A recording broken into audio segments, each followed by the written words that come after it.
Life, Students Book 4, Helen Stevenson, with Paul Dummett and John Hughes. Published by National Geographic Learning, a Cengage Learning Company. Copyright 2025. Skateboarding has been a popular activity in Bolivia for several decades. But the women's skateboarding group Emilia Skate only started in 2019 in the city of Cochabamba. Like many skateboarders around the world, the women dress in a style that is easy to recognize. However, the Emilia Skates group's style is very special. Instead of baseball caps or baggy t-shirts and pants, the women prefer traditional Bolivian clothing. Their traditional hats and pollera skirts represent where they come from and are a celebration of their cultural heritage.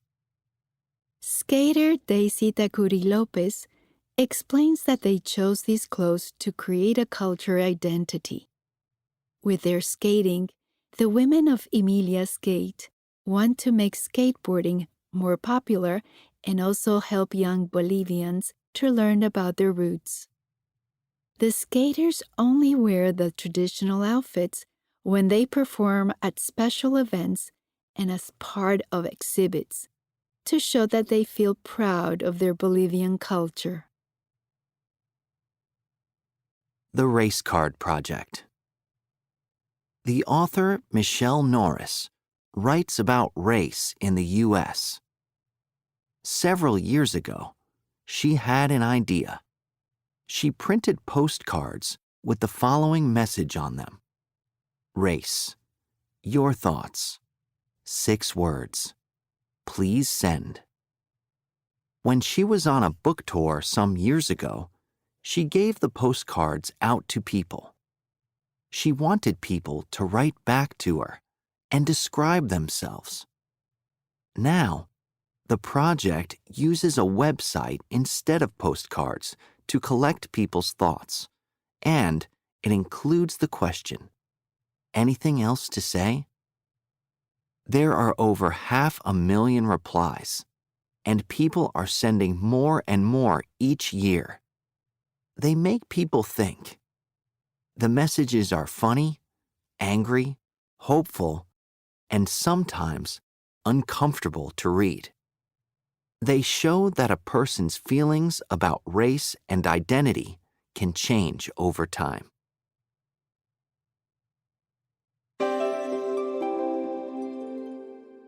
On today's episode, we're looking at the fascinating world of colours and their meanings around the world. Interesting. So, do colors mean different things in different countries? Yes, they do. And some colours are commonly used for all sorts of different things. Like red. What does this colour mean? Well, you've got the typical traditional red houses in places like Norway. Red is the colour of wedding dresses in India, and, as you probably know, it's on many national flags. Red's the most common colour.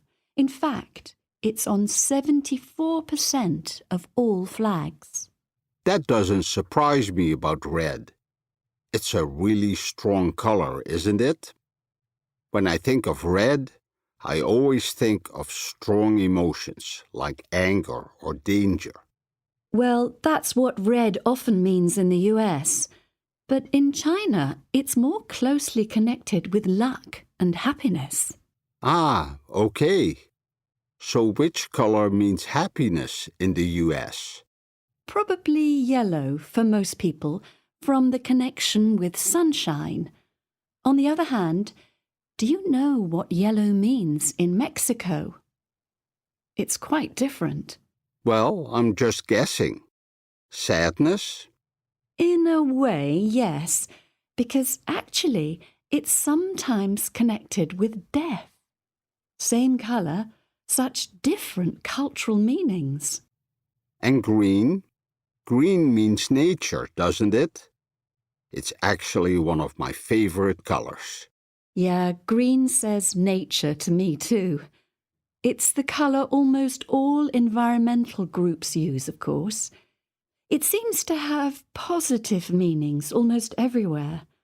In Japan, it can be a colour of luck, and in many parts of the world, it has positive meanings of hope and health. That makes sense to me because nature is green and healthy. And then... 1. Do colors mean different things in different countries? 2. It's a really strong color, isn't it? 3. So which color means happiness in the US? 4. Do you know what yellow means in Mexico? 1. What does red mean in your culture?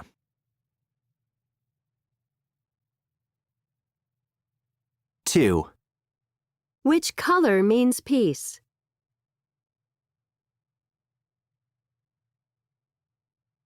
'Culture and Identity in the 21st Century. How do we define our identities in the 21st century? Our sense of identity comes partly from our culture, the experiences we share with others. What influences these experiences? Do we feel we have more in common with people of our own generation around the world, or with people of all generations from our own country? It's not unusual to feel more in common with people of our own age than with younger or older generations. But now, those of us born after the mid-1990s also share a culture that is international. For example, Generation Z in Asia has more in common with Generation Z in Europe or in North America than with older generations in Asia. Despite differences in language and local culture, Generation Z is the first generation to have a global identity. This is because Generation Z is the first generation of digital natives. In other words, people who grew up with the internet and a digitally connected world as a normal part of life. Those of us from older generations, such as Millennials or Generation X, grew up in a time of change. The world was changing from analog to digital communication. It was normal to communicate by mail and by phone. Then, email started to become normal, then messaging. Communication, and perhaps life generally, moved from slow to fast to instant. These days, 95% of Generation Z communicate visually. It's a camera-first attitude. One 21-year-old from Switzerland says, "Pictures and videos are a more inclusive way of communicating. It allows me to take my friends with me and show them what I'm doing instead of just telling them, which keeps us connected and makes interaction more authentic." Sometimes, the focus on communicating inside a virtual world and a possible lack of practice with face-to-face conversations means that Generation Z makes less eye contact. This might seem impolite to older generations, but it isn't supposed to be. Generation Z tends to have a more playful attitude to visual impact, with almost half of them saying they enjoy experimenting with the way they look, much more than Millennials or Generation X did at the same age. However, it's not just the virtual world that is different for Generation Z. There are real-world differences too, compared to older generations. For instance, in the United States, about 22% of Generation Z have at least one immigrant parent, and people of Generation Z seem more confident about their identity. One 21-year-old from the Netherlands says, "I feel people are more themselves now. You don't have to like who I am, but that's okay. I don't have to change for anyone else." This new global identity is not always seen in a positive way. Some people worry that local and traditional cultures will lose their importance because young people are influenced too much by international cultures. However, other people see Generation Z's global identity as a way of bringing together different cultures, a way of sharing the same experiences and the same attitudes to the world. If this means we'll all understand one another better, surely that is a good thing? 1. How are you doing? I'm Lucy. Hey, Lucy. Great to meet you. I'm Hero. I love your t-shirt. That's a great game, isn't it? Yeah, I play a lot. It's one of my favorites. Is it? So, do you do much gaming, Lucy? Well, a bit. I'm just getting into it. Yeah? Sorry, I have to get going. Maybe we can catch up later? Sure. Let's swap contacts. Here you go. Great. I'll be in touch. 2. Good morning. Allow me to introduce myself. I'm Paola Iannucci. How do you do? My name's Colin Burke. It's a pleasure to meet you, Colin. I see you work for an advertising agency. Yes, Paula. I'm the art director at Arrow Agency. I mostly work on web ads. Do you? That sounds interesting. It is. We're developing some really great ideas for advertising. The internet is vital to an advertising campaign nowadays. Oh, I agree, Colin. I know exactly what you mean. I'm in sales. Oh, are you? Yes, I work for a gaming company. Online sales are very important to our business. Really? Well, Paula, why don't I give you my card? Here you are. Thanks. It's been good talking to you. Let's stay in touch. 1. It's one of my favorites. Is it? 2. I mostly work on web ads. Do you? 3. I'm in sales. Oh, are you? My favorite photo is probably an old black and white one of my grandfather. It's not just him. He's with a baby. It's my mom and a neighbor, I think. It was taken a long time ago. I like it because he's smiling. He looks really happy. My grandfather was a farmer and he's resting. He's having a cup of tea or coffee or something, and you can see the fields behind him. The three of them are sitting down, resting, having a break. And they all look so happy. They look as if they are pleased with their work. They've had a successful day. It's a very peaceful scene, but I remember that he really believed in hard work, and I think that everything in this photo says that about him. He was the sort of person who was always positive, even when he was ill or had health problems when he got older. So I just think that this photo shows what he was like. 1. We usually get together at someone's house, or sometimes we try to find somewhere to watch on a big screen. The atmosphere isn't quite the same as being at a live performance, but if you're with a group of friends, you can still have a great time. The last event we watched was a Christina Hamous concert. It was fantastic. She's such a great entertainer. My favorite tracks sounded amazing. 2. I love all the color and movement, the energy and excitement of festivals like this. When there's a big audience, the atmosphere is brilliant. The best thing about the Tenjin Festival here in Osaka is that it almost feels like there are as many people taking part as there are watching. The musicians, especially the drummers, are amazing. A night at the circus, with its spectacular acts and entertaining clowns, was an unforgettable part of my childhood. I'm sure things have changed since then, but have circuses lost their magic? I found the answer to that question on 2 recent trips. Firstly, to an international circus festival. These festivals are incredible demonstrations of circus arts where countries from around the world, Vietnam, Monaco, Spain, Hungary, to mention only a few, compete against each other. Vietnam, in particular, has won many gold medals at these festivals. 2 of Vietnam's most entertaining artists are the Zhang brothers, with their extraordinary balancing acts.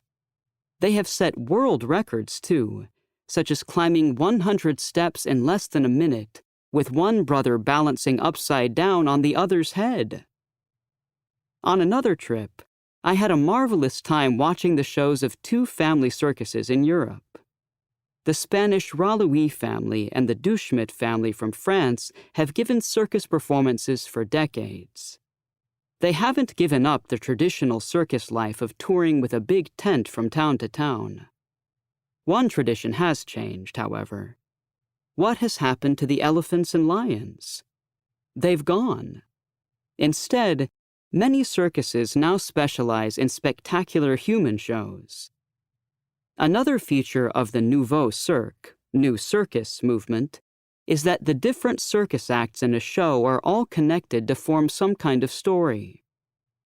Circuses are changing, but the magic is still there, and the world of the new circus is one that gives unforgettable experiences to audiences both young and old.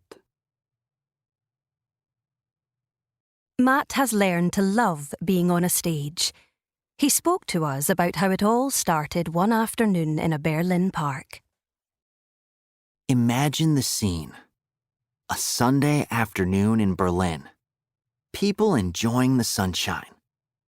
I'm in this park with a friend who I'm visiting. My friend has taken me to a part of the park where there's this big kind of stage. And there are what looks like hundreds of people waiting for a karaoke performer. Me! It was all my friend's idea. At that point, my mind went blank. There was only one thought in my head. What are the words? I've forgotten all the words to the song. My heart was beating so loudly I could hear it. Looking back, it was the most terrifying thing I've ever done. But then the music started, and I began to sing. The audience was great. They made me feel like a star. I loved it. I discovered that I really enjoy performing in front of an audience. Since that Berlin experience, I've performed many times. I've sung on stage with a choir. I've played guitar with my friend's band. I've acted in 2 plays. And last week, I did 5 minutes of comedy in our local talent competition. That was pretty frightening. I felt like running away when I got on the stage. But afterward, I felt fantastic.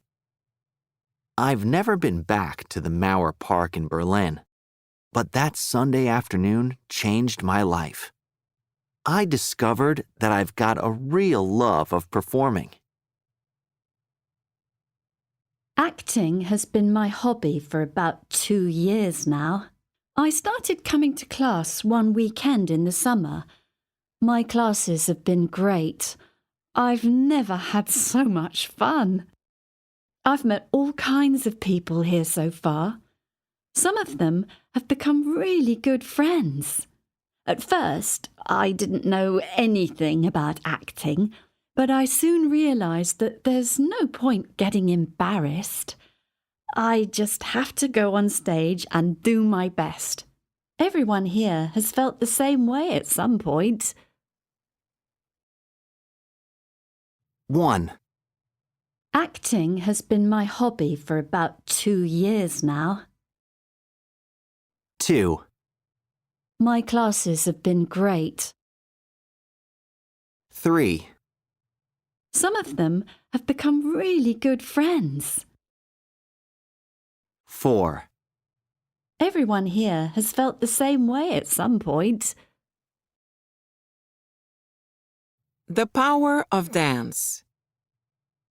The movie Na Ponta dos Pés, On Point, is a short documentary that tells the inspiring story of a young woman from Rio de Janeiro, Brazil. The movie opens with the young woman practicing ballet at night on a basketball court in the Morro do Adeus neighborhood of the city.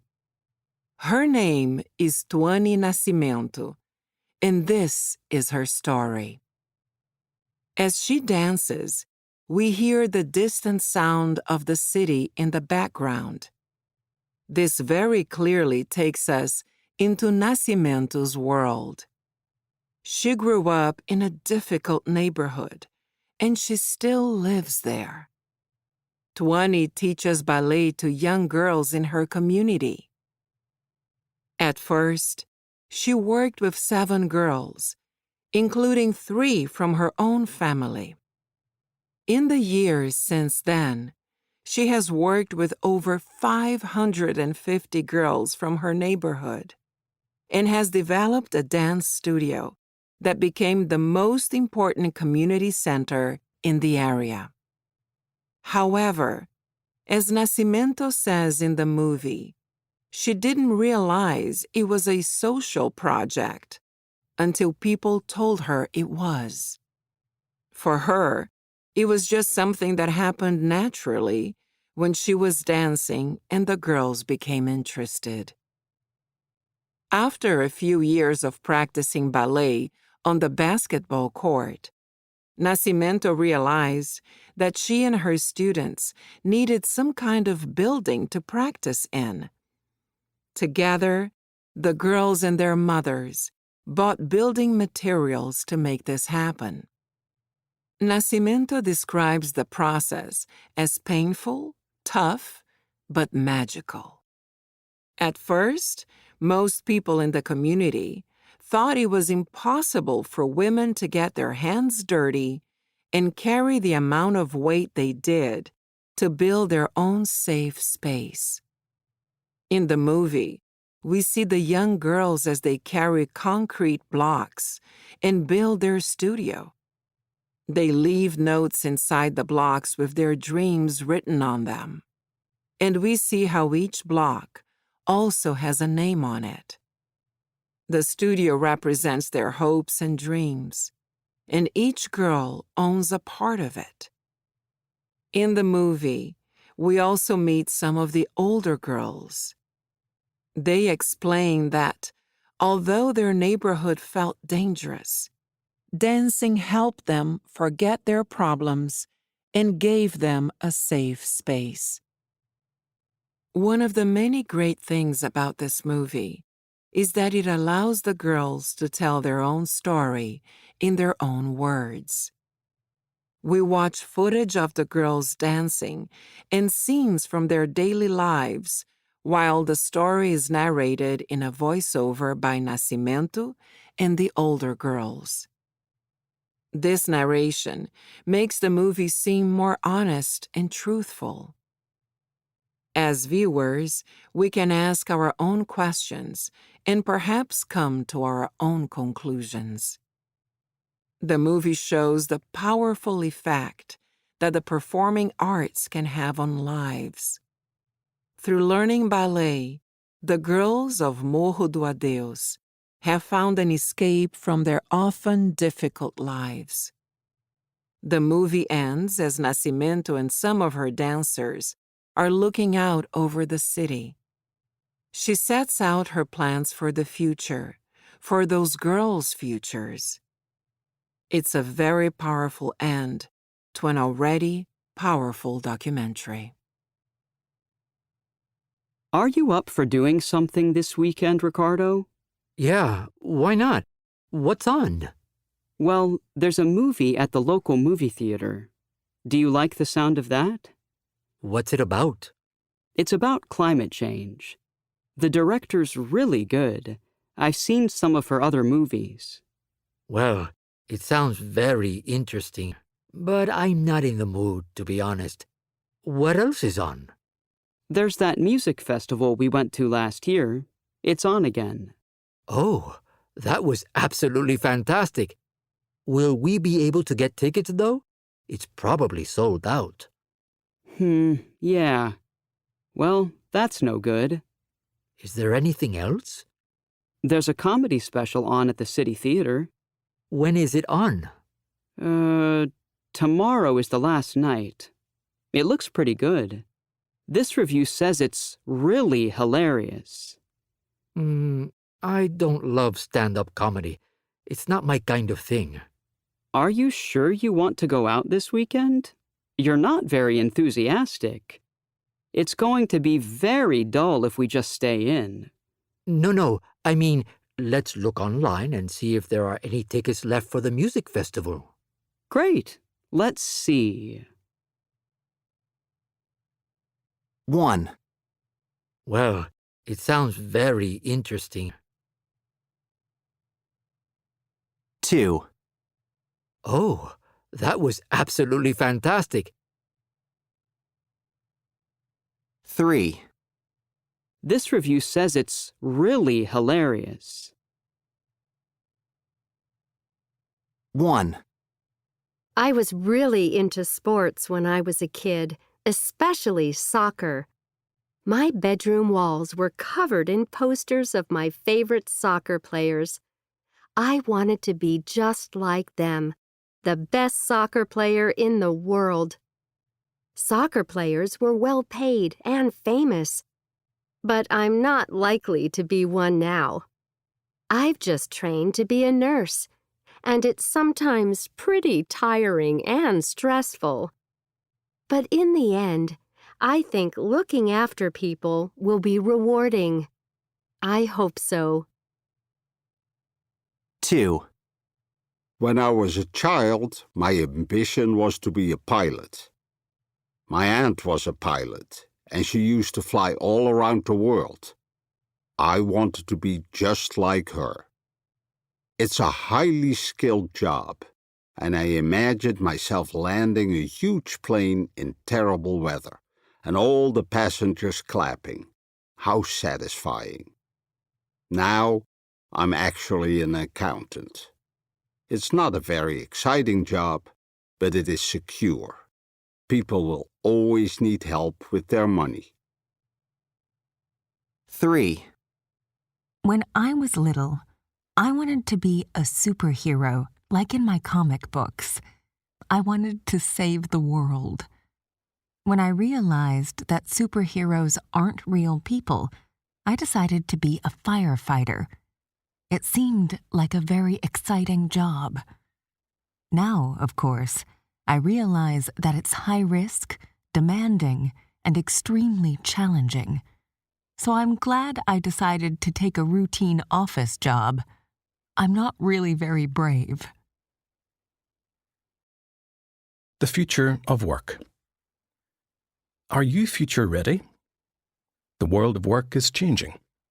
The Institute for the Future, an independent research and educational organization, has predicted that 85% of the jobs that we will do in the future haven't even been invented yet.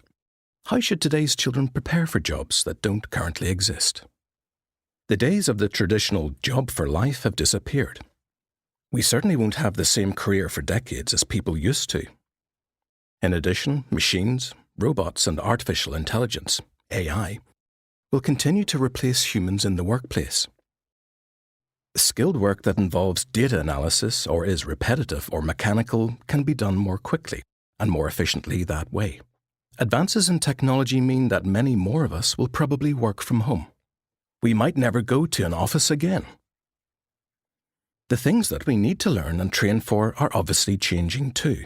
A report by the World Economic Forum suggests that skills will be more important than knowledge, especially the skills that add value to the jobs that will be automated.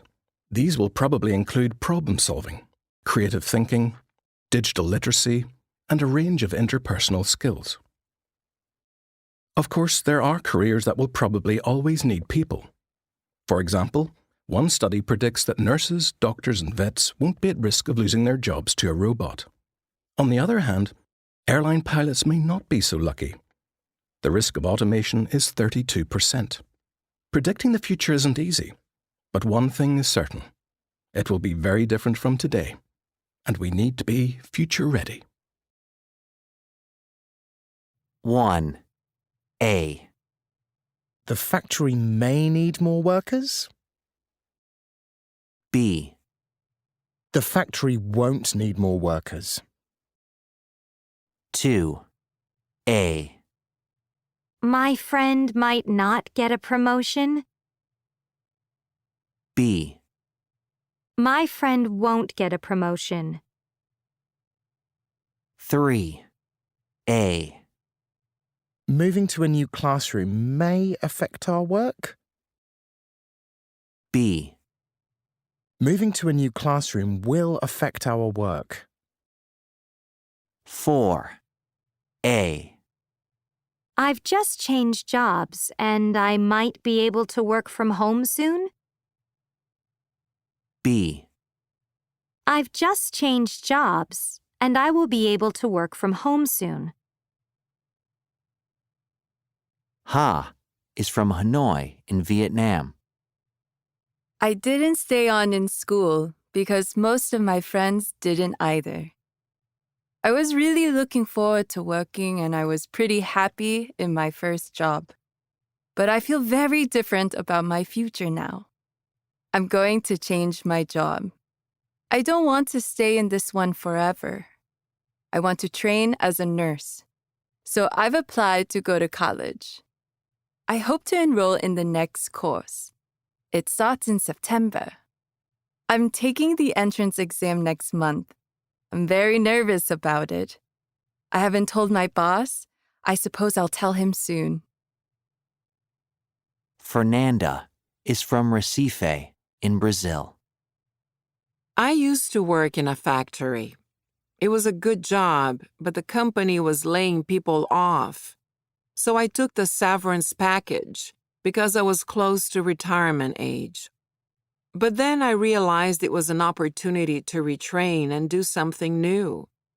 I've actually just finished evening classes in business studies, and now I'm going to start my own business. It's something I already do as a hobby. I make jewelry. Just a moment, I'll show you. Do you like these earrings?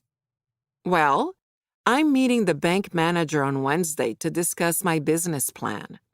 And hey, maybe I'll take some earrings or a necklace to show her. Saira is from Quetta in Pakistan. It's very difficult to study at college level in my hometown. My friends and I aren't typical students. But I'm graduating next month with a degree in modern languages and literature. Now, my friends and I are thinking about the next step. Many of the graduates are going to work as teachers. My friend has a scholarship and is going to continue studying in Canada. Her plane leaves the day after our last exam. I'm going to stay here in Pakistan, and I might look for work as an intern with a multinational company. I'll think about it. I have time. A better future? Eyal Weintraub is a young Argentinian with clear ideas about the opportunities his generation has to influence their future. He uses social media and digital tools to educate people in Argentina and across Latin America about environmental issues and what actions they can take. Weintraub explained this story on the podcast Overheard at National Geographic. At the age of 18, Eyal Weintraub was inspired by the Fridays for Future movement and Greta Thunberg's actions to educate young people in Argentina. He says, "There was lots of interest in social media, but there was no organization." He decided to start Jóvenes por el Clima Argentina, Youth for Climate Argentina, with his high school friend Bruno Rodriguez. Weintraub explains how only a few weeks after they began posting on social media, they suddenly had thousands of people participating all over the country, over 5,000 just in the city of Buenos Aires. And from that, everything kind of started growing in a snowball. This huge response was a surprise to Weintraub. It showed him that there were a lot of people ready to take action and that social media was effective in educating them. I began to understand that individual actions, although necessary, were not enough. In fact, Jóvenes por el Clima Argentina had a tremendous impact in Argentina. The group was successful in helping Argentina recognize the importance of climate change, and the country was the first in Latin America to declare a national climate emergency. Jóvenes por el Clima Argentina had an important role in telling people about and supporting new environmental education laws. As a college student, Weintraub was doing a degree in international relations, but he continued with his work in climate education. Building on the success of Jóvenes por el Clima Argentina, he started a new project, Alerta Celsius, Celsius Alert, with the support of a grant from National Geographic. This is a tech ed project, using the latest digital tools to inform and educate people. The aim of Alerta Celsius is to strengthen the teaching of environmental issues across the education system. Weintraub explains, "Our focus is to include a youth perspective to how environmental education is taught in schools and the formal and non-formal educational system." Weintraub's efforts to educate and involve people, especially people who are not in formal education, include a successful podcast, Lo que haces cuenta. What you do counts. The podcast has reached hundreds of thousands of listeners across Latin America. Each episode is around 15 minutes long and focuses on the different ways our actions can have an impact, from fashion to food to forests. His podcast is a perfect example of how digital technology can guide people through the overwhelming amount of information that exists on a subject, breaking it down into bite-sized pieces that are easier to understand. Weintraub is a great example of an ordinary person who has found his own way to take action on an issue he cares about. He shows us the importance of deciding what matters to us and how we can work toward creating a better future. This looks interesting. This assistant researcher job for a TV company. I know. The only thing is the experience. They want 2 years, but I've only worked part-time for a year, really. 1 or 2 years experience, it says. And anyway, you meet the other requirements. You're good under pressure and with deadlines. You always hand your essays in on time at college. That's not the same thing. Of course it is. And you're really well organized, hardworking, highly motivated. Okay. If that's what you think, is it all right if I give you as my reference? I'm not sure about that. I don't think you can just put down your friends' names. I know. What a shame. But seriously, do you mind helping me with the application form? I need to make sure I have all the information I need ready. Of course not. Are you going to apply for this job then? Yeah, I think I will. Okay. Print the form out and I'll take a look and see what information it asks you for. Will you be able to do it today? Yes, I will. Don't worry. But what's the hurry? The closing date for applications is in a couple of days. Oh, I see. If I can finish it today, maybe I can send everything off tomorrow. Hey, they might ask me to go for an interview this week. Yeah, they might. But I don't have any business attire. Would it be okay to borrow your suit? Sure, no problem. Will you be able to do it today? Yes, I will. 1. Are you going to apply for the job? Yes, I think I will.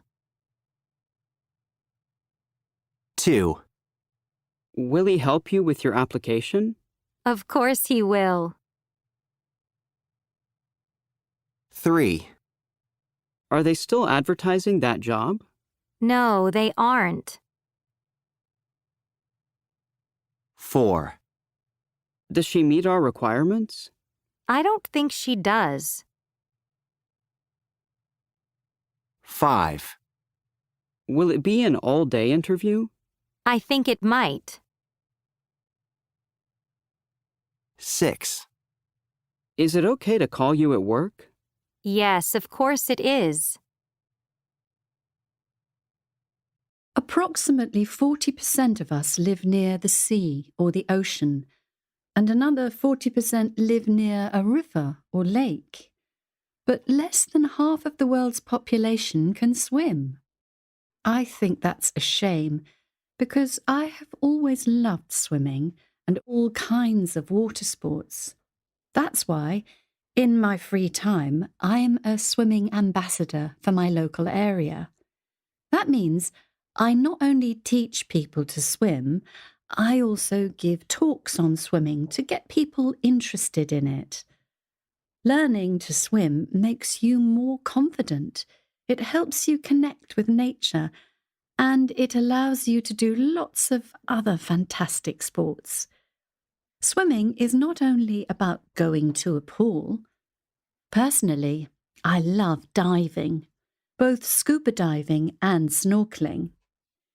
I've recently started paddleboarding too, although where I live, the sea is usually a bit too rough. When I get the chance, I love to go rafting and kayaking.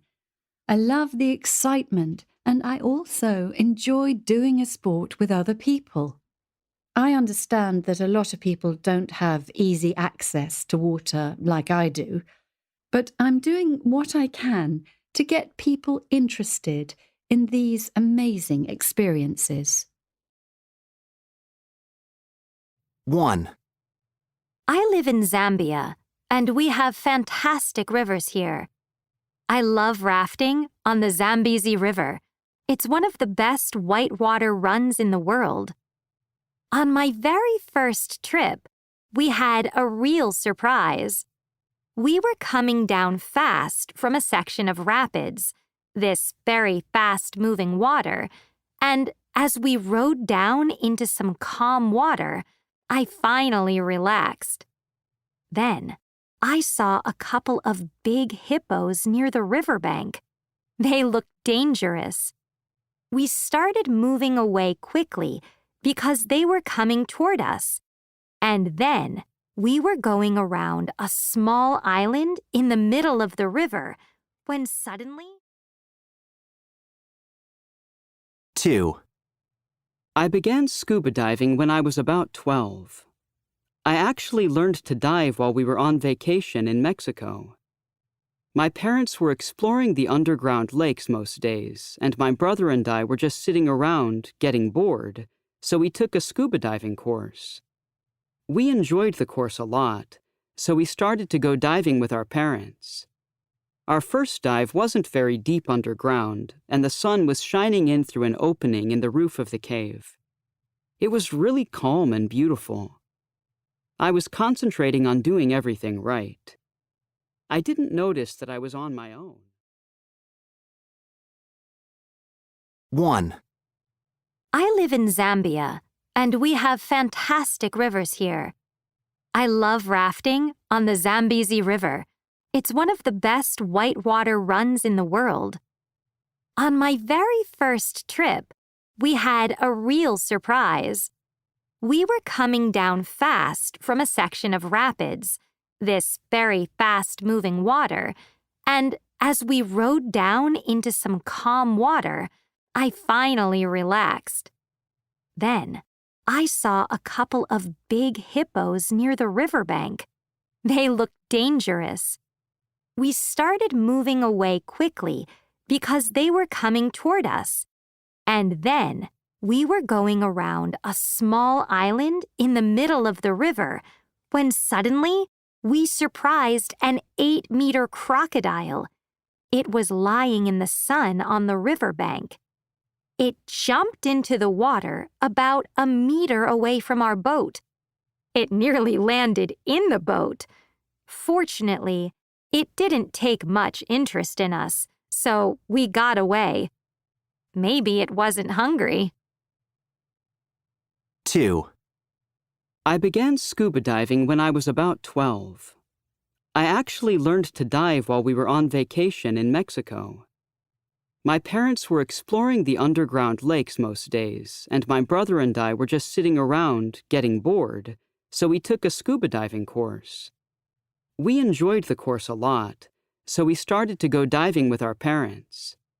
Our first dive wasn't very deep underground, and the sun was shining in through an opening in the roof of the cave. It was really calm and beautiful.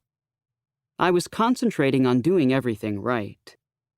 I didn't notice that I was on my own. I was just exploring happily, and I was going into an area of tunnels for advanced divers where it was easy to get lost. Luckily for me, my mom realized that I was missing pretty quickly and she came after me. I still have no idea where I was going. 1. We rode down into some calm water. 2. They looked dangerous. 3. I actually learned to dive while we were on vacation. 4. We enjoyed the course a lot. 5. My mom realized that I was missing. Return to Titanic. On April 15, 1912, the largest passenger steamship ever built hit an iceberg and sank in the North Atlantic Ocean. Titanic had left Southampton, England 5 days earlier and was on her first voyage. In 1985, the explorer Dr. Robert Ballard found the wreck of Titanic. He went back many years later to see how it had changed since his first visit. A. It was during the Cold War. I was on a secret mission when we found Titanic. The U.S. Navy had agreed to pay for our new underwater video technology. In return, we had agreed to use the technology to look for 2 submarines that had disappeared in the 1960s. B. Not at first, because many ships had sunk in that area. When we realized it was Titanic, we felt so happy that we jumped for joy. Then we realized we were celebrating something where people had died. C. I saw champagne bottles with the corks still in. The box holding the bottles had disappeared long ago. I noticed a woman's shoe, and nearby, I saw a pair of smaller shoes. Perhaps they'd belonged to a child. I felt that the people who had died here in 1912 were speaking to me again. But I knew that other people had been there since my first visit. A New York couple had even gotten married on the wreck of the ship. I was disappointed. It was exactly what I didn't want to happen. I'd asked people to treat Titanic's remains with respect. The story of Titanic is not about the ship. It's about the people. 1. When Titanic hit the iceberg, it had been at sea for 5 days. 2. By the time a rescue boat came, many passengers had died. 3. By the time Dr. Ballard returned to the site, several people had visited it. Love and Death in the Sea. The sea has almost killed me a couple of times. It wasn't her fault. It was mine, for not respecting her. I still remember the last time, a stormy day off the Costa Brava of Spain, a few years ago. Every time I think about it, my heart races. The place where I used to swim every day was hit by a storm with strong eastern winds. The clear blue waters of summer quickly changed into a dirty soup of sand and cold gray water.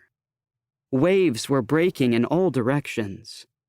But beyond the surf zone, the sea seemed swimmable. In a moment of Catalan bravado, I put on my swimsuit, mask, and fins and got into the water. It was crazy, but I did it. I swallowed sand and salt while I was trying to swim through the surf zone. Fighting against the water, I swam. I still don't know why, for 20 minutes.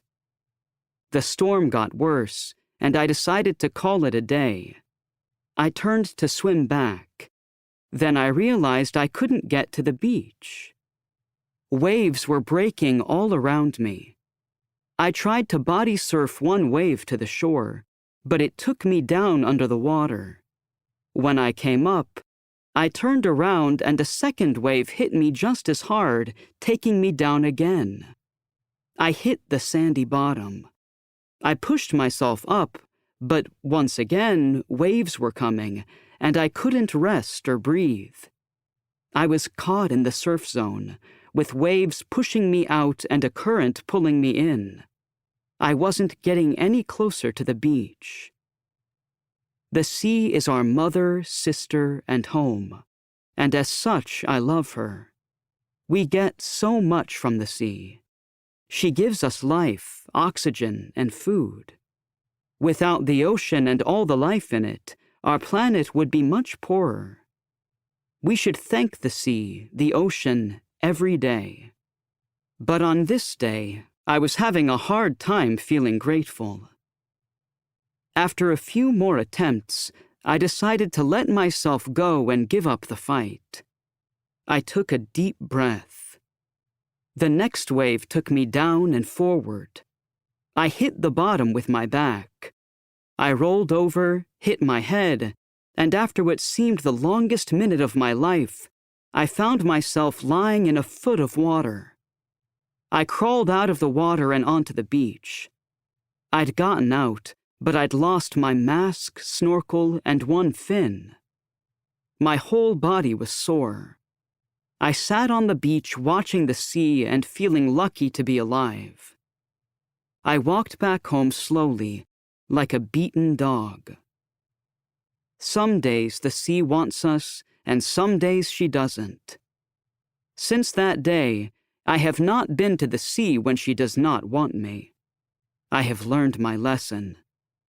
I now thank the sea every day the surface is calm, the waters are clear, and diving is easy. 1. Did I ever tell you about the time my goldfish learned to fly? What? No, I don't think so. Well, we had these 2 goldfish. They were really huge, and they lived in a fish tank above the kitchen sink. But these 2 fish were really active. They loved to jump in the air, especially when someone was doing the dishes. No way. Seriously. After we saw it the first time, we put a lid across the top of the tank. So a couple of weeks later, I came into the kitchen one morning and the tank was empty. Oh no. Oh yes. During the night, the fish had jumped out of the tank. They were lying in the sink. Fortunately, there was some water in it. That's incredible. 2. I remember once, a couple of years ago, we were taking care of this friend's parrot when he was on a business trip. Anyway, after a few days, I realized that this parrot knew how to open its cage. Really? Oh, yes! It happened a couple of times. When I went out, the parrot was in its cage, and when I got back home, it had gotten out. So one day, I was at work, and all of a sudden I remembered that I hadn't filled up the bird's food and water. I immediately rushed back home, and there it was, the empty cage again. I searched everywhere. I was going around the house calling, "Polly, Polly, come on, Polly." But I couldn't find it. What happened then? Well, the next thing was I started to panic. So I went into the kitchen to make some tea, and guess what? There was the bird. It was taking a bath in my teacup. That's unbelievable. 1. Especially when someone was doing the dishes. 2. They were lying in the sink. 3. We were taking care of this friend's parrot. 4. I was going around the house calling, "Polly." If you don't have much time to exercise, don't worry. Scientists have found that only 1 or 2 minutes of exercise a day can improve your health. However, this has to be exercise that makes your heart beat fast. For example, carrying heavy things or going upstairs. You need to do this for a short period 4 times a day. However, for the best health results, doctors still recommend doing 150 to 300 minutes of lower-level exercise, such as walking, every week. And if the activity needs more effort, like running or similar sports, then 75 to 150 minutes a week is enough. One of the scientists who did the study suggested that the most important thing is to move around more and sit less. And if you can move faster, that's even better. Authentic pizza napoletana. There is pizza, and there is pizza napoletana. Authentic pizza napoletana is one of a special group of European Union food and drink products. Traditional specialty guaranteed products are traditional, historic kinds of food. Other EU-protected foods include French moule de bouchon, a type of seafood, and Dutch maajes, a type of salted fish, among many others. In order to get on this list, these food products had to pass strict tests. The rules for real pizza napoletana are very complicated. It takes almost as long to read them as it does to make the pizza.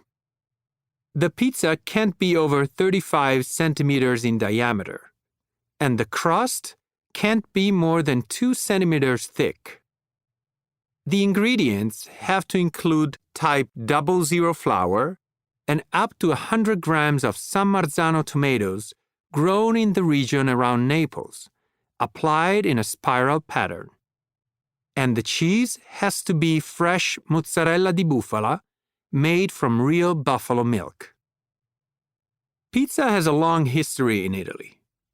The word pizza first appeared in the year 997 in a manuscript from Gaeta, a southern Italian town. But pizza as we know it today only really developed after the tomato topping was added, at some point during or after the 16th century. You don't have to know anything about pizza's history to enjoy eating it, of course. But you should try an authentic pizza napoletana at least once. 1. I've never tried durian, have you? Apparently it tastes much better than it smells. No, I haven't tried it. But I know that it smells so much that you aren't allowed to take it on buses in Singapore. 2. What's fugu? F-U-G-U. Oh, I know what it is. It's a kind of fish they eat in Japan. It's actually poisonous, so only qualified chefs are allowed to prepare it in restaurants. If you eat the wrong part, it can kill you. 3. Can you eat shark meat? Yes, it's popular in lots of countries. Sometimes you have to ferment it first because the fresh meat is bad for you. That's what they do in Iceland. It's called hakal there. 4. Are you going to boil those potatoes like that, without peeling them? Yeah, why? You don't have to peel potatoes before you boil them. Yes, you do. At least that's what we do in my house. 5. Are you making chili con carne? Yes, but the recipe says you have to boil the red beans for 15 minutes or they aren't safe to eat. Do you think that's right? 6. What's this on the menu? Carpaccio? Is that raw steak? Yes. It's cut into very thin pieces. You should try it. 1. You aren't allowed to take it on buses in Singapore. 2. Only qualified chefs are allowed to prepare it in restaurants. 3. Sometimes you have to ferment it first.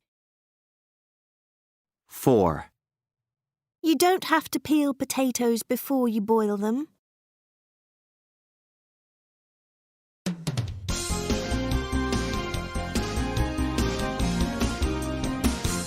Today on Why Should I? We are answering some of the questions you've sent us about getting a healthy brain and body. Let's get straight into it. The first text is from Fong, who asks, "Why should I eat breakfast? I'm always in a hurry to get to class and don't have time." Great question. Well, Fong, if you don't have breakfast, it will be harder to concentrate in class. But if you eat something, it will give you the energy you need to study. Good brain food is anything natural, like fruit and nuts, eggs or fish, for example. Okay, next up is Anna, who wants to know why she should cut down on her screen time, and also Carl, who asks if looking at his phone at night is the reason he doesn't sleep well. Reducing screen time has lots of benefits, Anna, for both your brain and your body. As soon as you cut down on your screen time, you'll be able to focus and pay more attention. And you'll probably be more physically active, too. Carl, there can be several reasons for poor sleep, and using your phone is definitely one of them. You won't sleep better unless you put down your phone before bedtime. Try reading a book instead. Not on a screen, though. Honestly, until you change this habit, you'll still sleep badly. I'm sure that you'll sleep better tonight if you put down your phone. Here's a message from Lynn, who asks, "Why shouldn't I eat snacks? I do a lot of sports, so won't the sugar and extra energy help me?" Well, Lynn, it depends on the snack. You'll just feel in a bad mood when you eat too many sugary or salty snacks. Unless you choose snacks that have vitamins and protein, such as dried fruit or nuts, or the healthier types of protein bars, they won't make you stronger or provide energy, I'm afraid. We'll look at some more texts later, but keep your health-related questions coming in. Yes, if there's something you need to know, we'll do our best to help. A. Can your moods influence the people around you? Can you catch a mood from someone the same way you can catch a disease? A study of 79 teenagers, aged 15 to 19, shows that this is in fact possible. Dr. Stephanie Burnett Hayes, who did the study, found that the teenagers changed their moods to experience the same moods as the people they were with. Whichever mood they were in, positive or negative, they neither avoided people who were in a different mood, nor looked for people who shared their mood. This suggests that if a teenager is having a bad day, their friends won't avoid them. Instead, these friends will change their own moods. Dr. Burnett Hayes suggests that the same behavior might also be true in adults. Block, P., and Burnett Hayes, S., 2022. Sharing the Load. Contagion and Tolerance of Mood in Social Networks. Emotion, Volume 22, Issue 6. Pages 1193 to 1207. B. Will laughing for no reason put you in a good mood? Have you heard of laughter yoga? There are lots of courses available both online and face-to-face where you can do yoga and also practice laughing.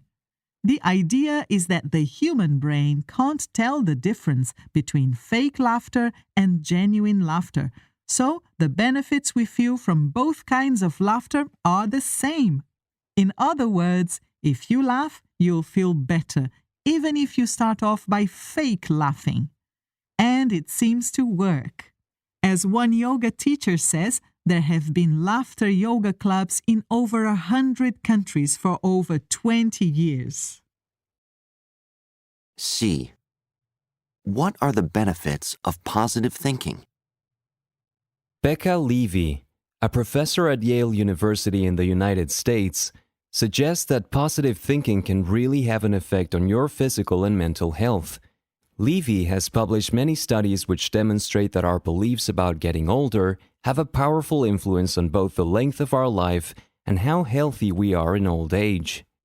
In addition, her research into people who carry a gene that increases the risk of Alzheimer's shows that people who generally felt positive about old age were actually less likely to suffer from dementia.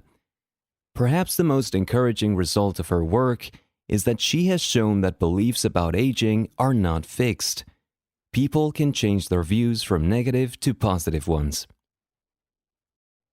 D. Being optimistic is always good, right? Apparently, always being cheerful might not be so good for us. It seems that it's possible to be too positive.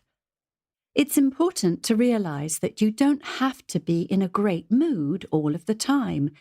It isn't natural. Painful emotions are part of life and help us grow. Some people say that if you focus too much on being positive, you'll ignore or hide your true feelings. Not only that, but there's a risk that you won't be prepared to listen to other people's problems. Your friends may think you're so positive that they're not allowed to be negative when they are with you. Sometimes it's better to remember the old saying, it's okay to not be okay. 1. So, probably, my favorite street food from around here is bangxiu, which is a type of crispy pancake that comes with a sweet and sour sauce. It's really tasty. Oh, you mean like a sweet pancake? It's not sweet inside, it's savory. The filling can be meat or shrimp or just vegetables. I'm vegetarian, so I like the ones with vegetables and herbs, like mint. And it's a pretty light dish because it's made with rice flour and fried in a really hot pan, so it's pretty healthy too.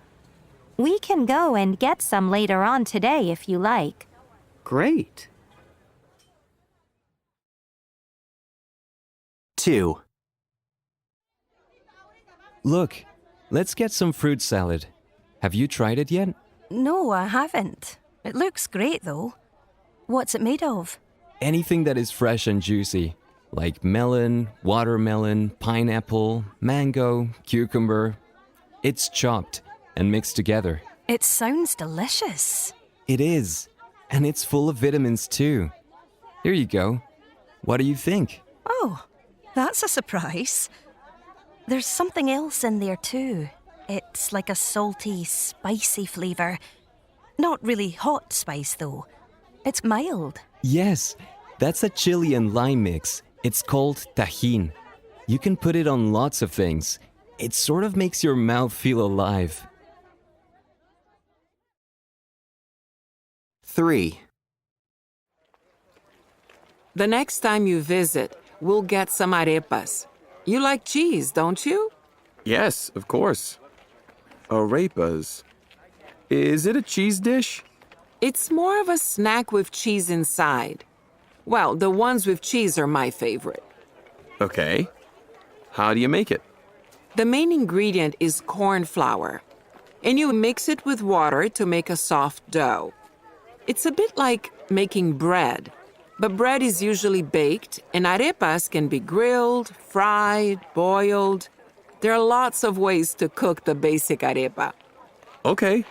And then you cut them in half, put the cheese in the middle, and cook them a bit more until the cheese gets very soft and melts.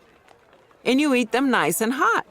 Oh, I'm looking forward to my next visit then. 4. Do you want to try some yakitori? This is a great place to get it. Definitely. It smells amazing. What kind of meat is it? It's chicken. You can get other meat as well, but we don't call it yakitori.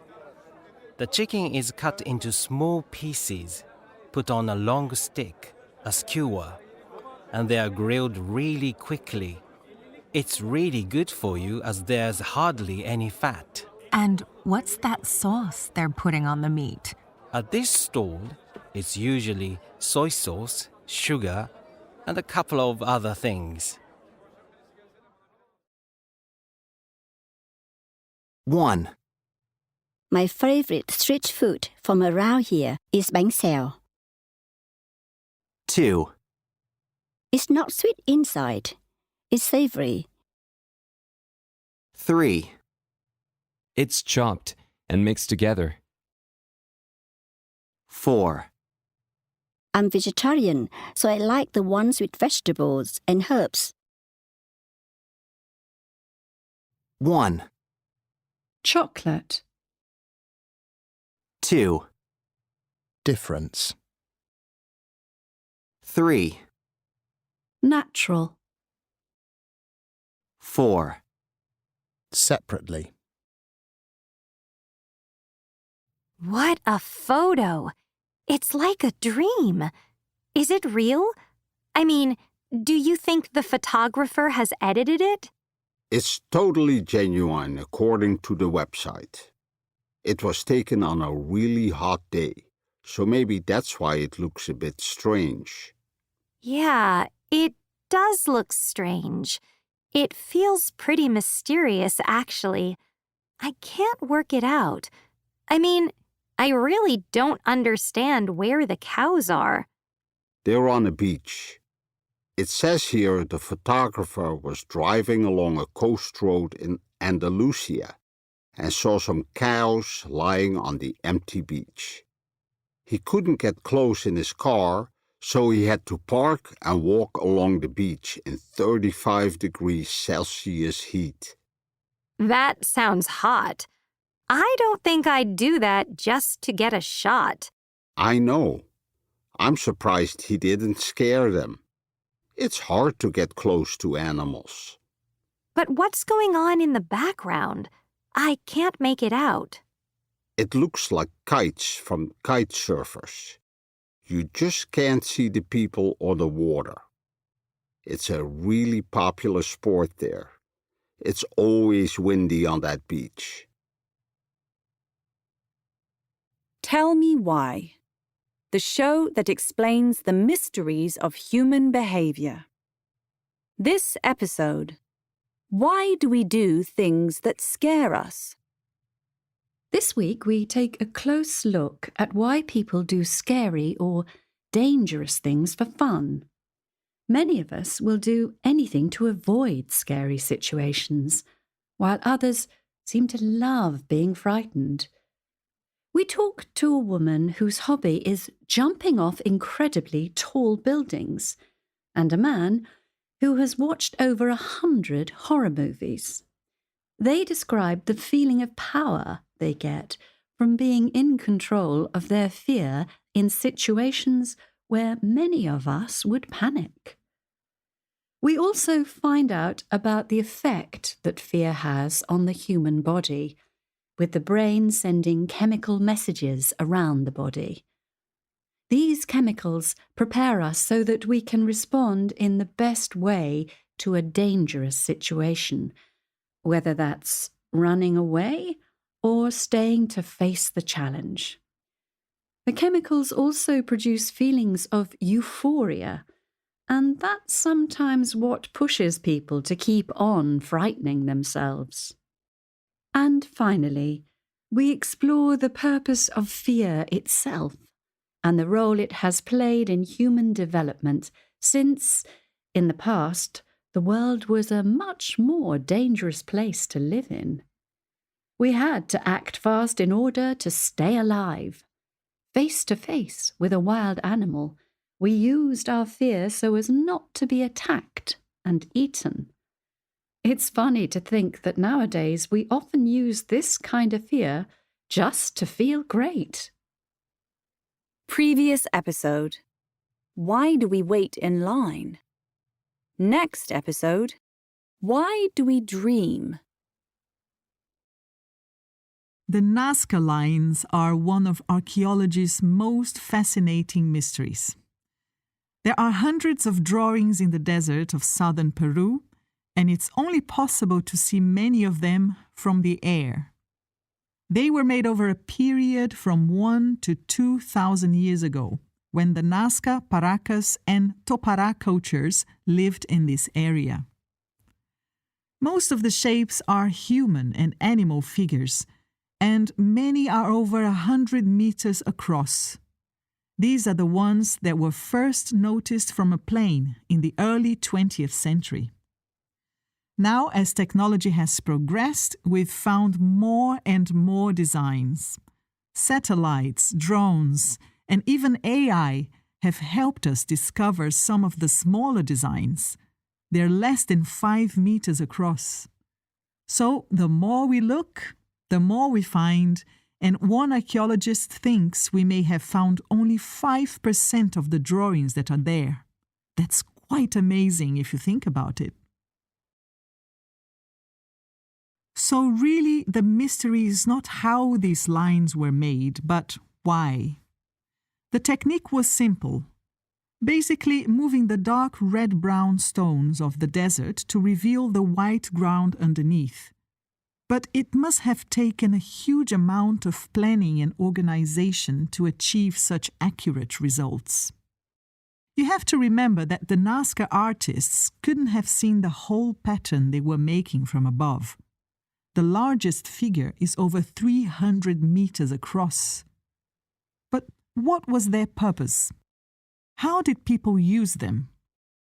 Well, over the years, there have been several ideas about the function of the Nazca lines.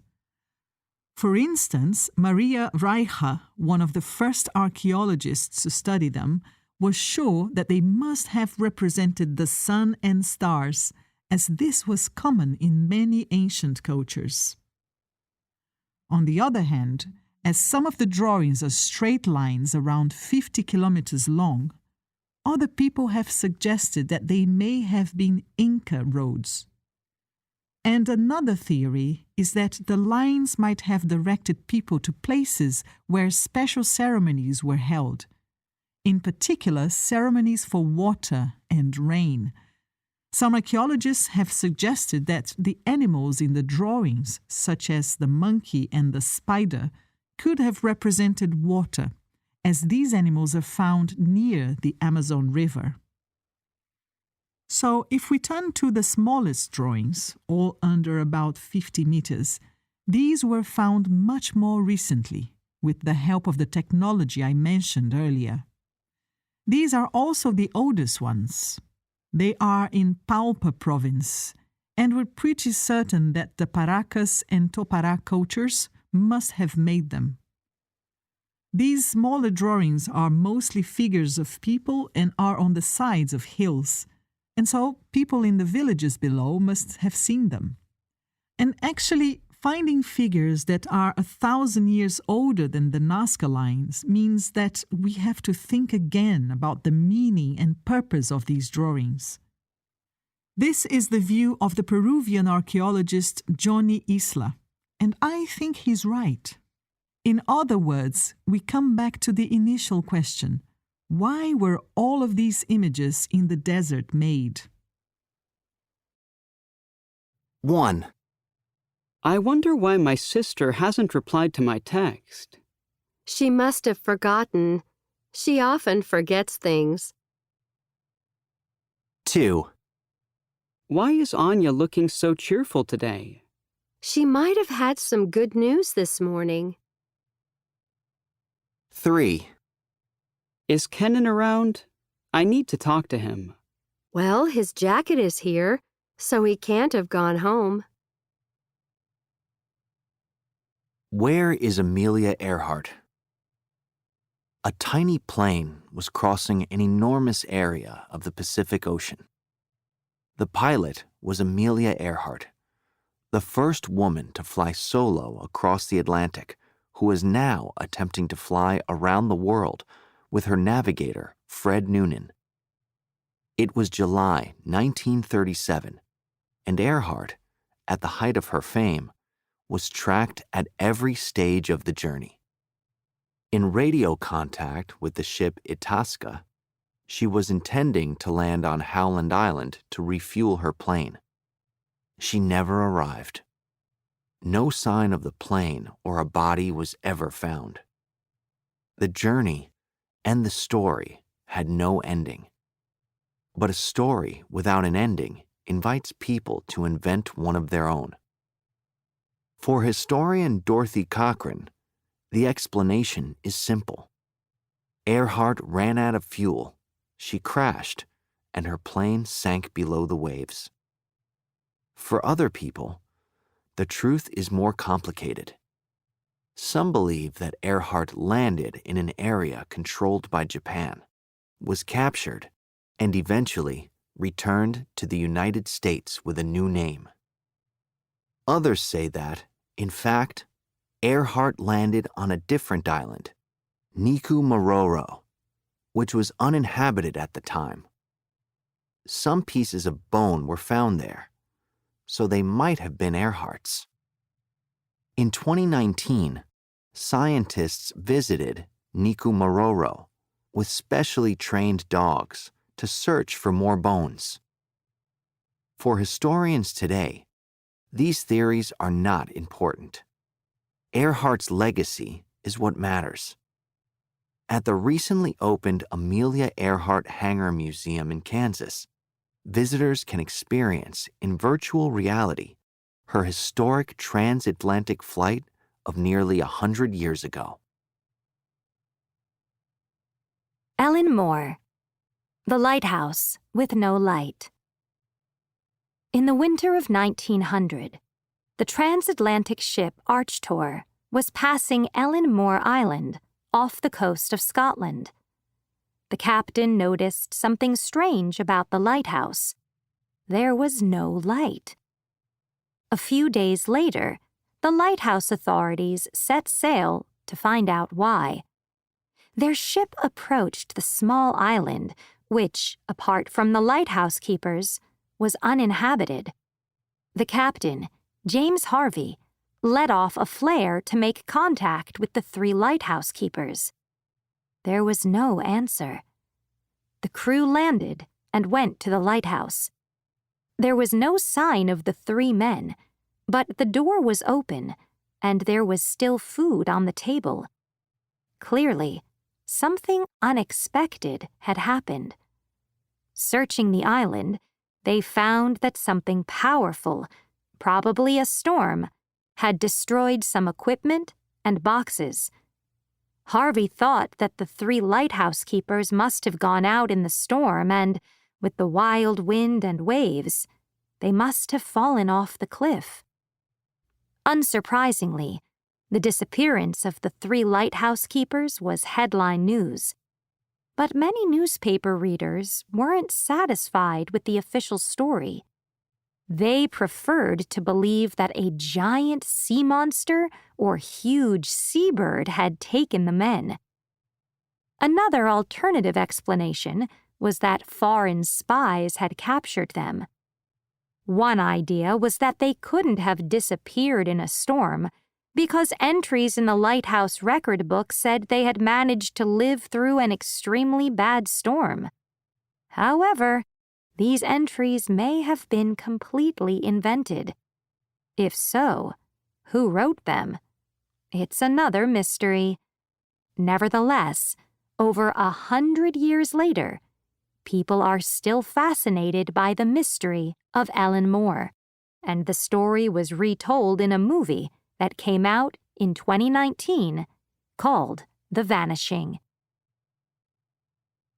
1. Have you seen these photos? They're lion selfies. No way. What do you mean selfies? The lions took the photos themselves. You must be joking. Lions can't use a camera. Well, I watched a video about it. And it's not just lions. Come off it. Are you saying it must be true because there's a video? No. But in this photo, you can see this monkey reach out and touch the camera. Exactly. So that's just an automatic camera that someone set up. I don't think that's a selfie. That headline's just clickbait. I think it could be a selfie. I suppose it depends what you mean by that. 2. Did you hear that story about the first head transplant? You can't be serious. Well, apparently, the operation was done last year, but they wanted to make sure it was a success before they told people. I'm sorry? I've heard of hair transplants, but heads? Well, that's what it says here. Is it online? You know that's fake news, don't you? 3. Did you send me a package? I got a text saying I have a package, but they can't deliver it. Are you sure? Who's the text from? The post office. It says I have to pay an extra delivery charge. It's a lot. That can't be right. It might be a mistake. No, I mean, that's not how the post office works. Come on. So, who's the package from? There is no package. It's to make you click on the link and send money to someone. That's how they get into your phone. You're messing with me, right? I'm not. Have you not heard of these scams? 1. You must be joking. 2. You can't be serious. 3. I think it could be a selfie. 1. You must be joking. 2. You can't be serious. 3. I think it could be a selfie. 4. That can't be right. 5. It might be a mistake. 1. We're a big family, and it's a pretty small house. There's not much privacy, but I don't mind that. I share a bedroom with my 2 older brothers.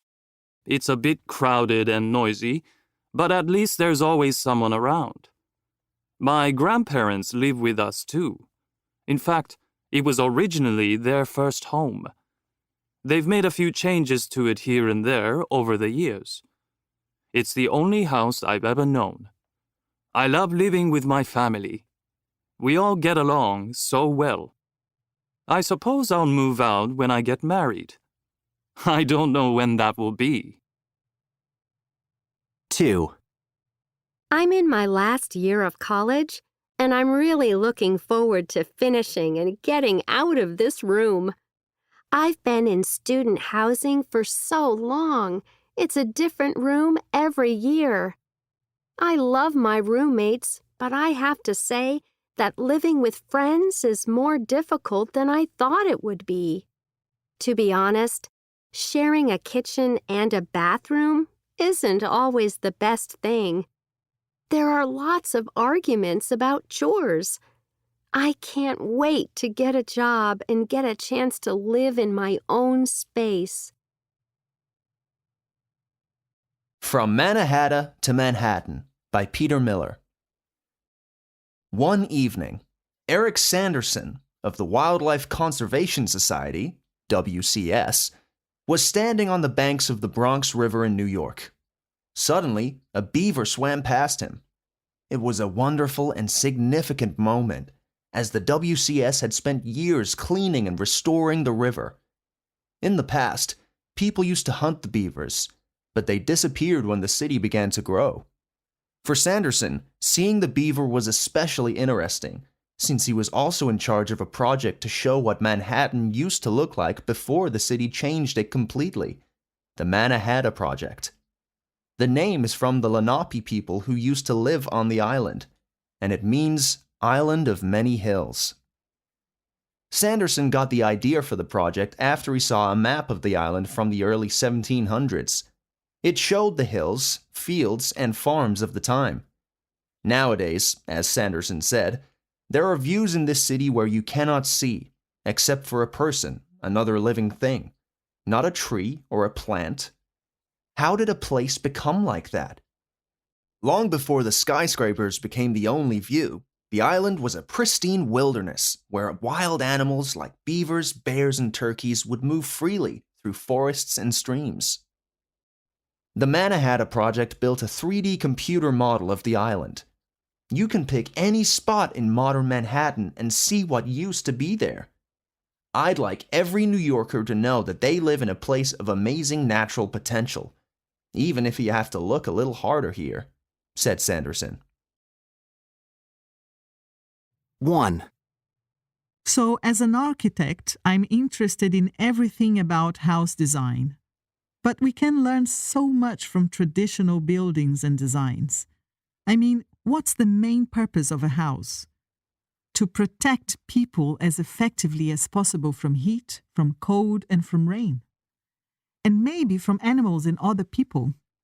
So for me, the question is, what can we learn from those designs? They can help us make modern houses work more efficiently. 2. Generally speaking, the more natural the materials, the better they are. Wood, stone, and clay all heat up and cool down less quickly than concrete and metal. So houses made from these materials keep a similar temperature indoors. To give you an example, until the late 19th century, many rural homes in Iceland were built of wood and stone, with turf on the roof. These are all materials that are available locally. They're easy to find.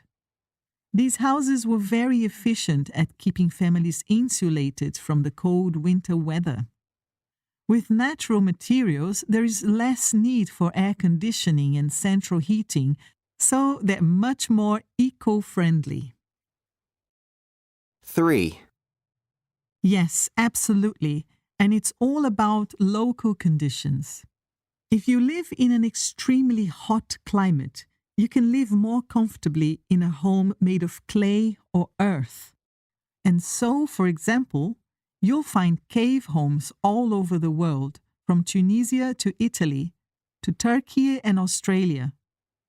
In the mining town of Coober Pedy in central Australia, The outside temperature can reach 48 degrees centigrade, while inside the cave homes it stays at 24 degrees. I can't think of anything that shows more clearly why cave houses are a great option. 4. Well, our crowded cities are growing more and more quickly, and that leads to houses that are getting smaller and smaller, as well as more and more apartment buildings. As most modern homes use materials like concrete and metal, this changes the design too. Unfortunately, this means they might not have the best design for certain situations. 1. Modern houses are getting smaller and smaller. 2. Cities are becoming more and more crowded. 3. The more natural the materials, the better they are. 4. As for materials, the more natural the better.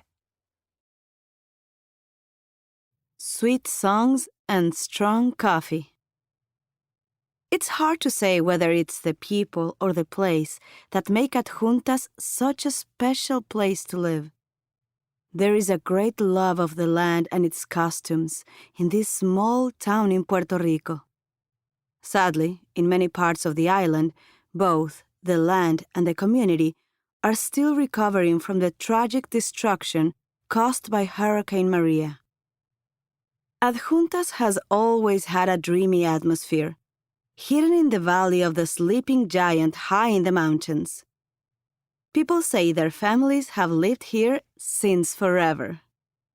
You feel the love of the land in the streets, with the smell of food cooked at roadside barbecues. You see it in the beautiful horses that parade through town on holidays. You feel it as you sit in the large, elegant square with its romantic fountains and stone benches. And you taste it in the strong, dark coffee that is one of the town's success stories. A few decades ago, local people were able to use the money from coffee production to protect the land by opening a national park. This park, El Bosque del Pueblo, runs a reforestation program where local residents of all generations plant trees and manage the forest. It's been a kind of new life for us, said one resident. It's another world where we're like children doing everything for the first time, except in our case, we are grandmothers. In Adjuntas, grandmothers are all respectfully addressed as Doña. 1. Lala Echevarria was born on the oldest street in town and has lived there all her life in her small, neat, and tidy home. Doña Lala grew up before electricity and running water and before the first car arrived in Adjuntas. As a child, I used to spend all my time carrying water, finding firewood, taking care of the chickens and the cows, she remembered. There were 16 of us.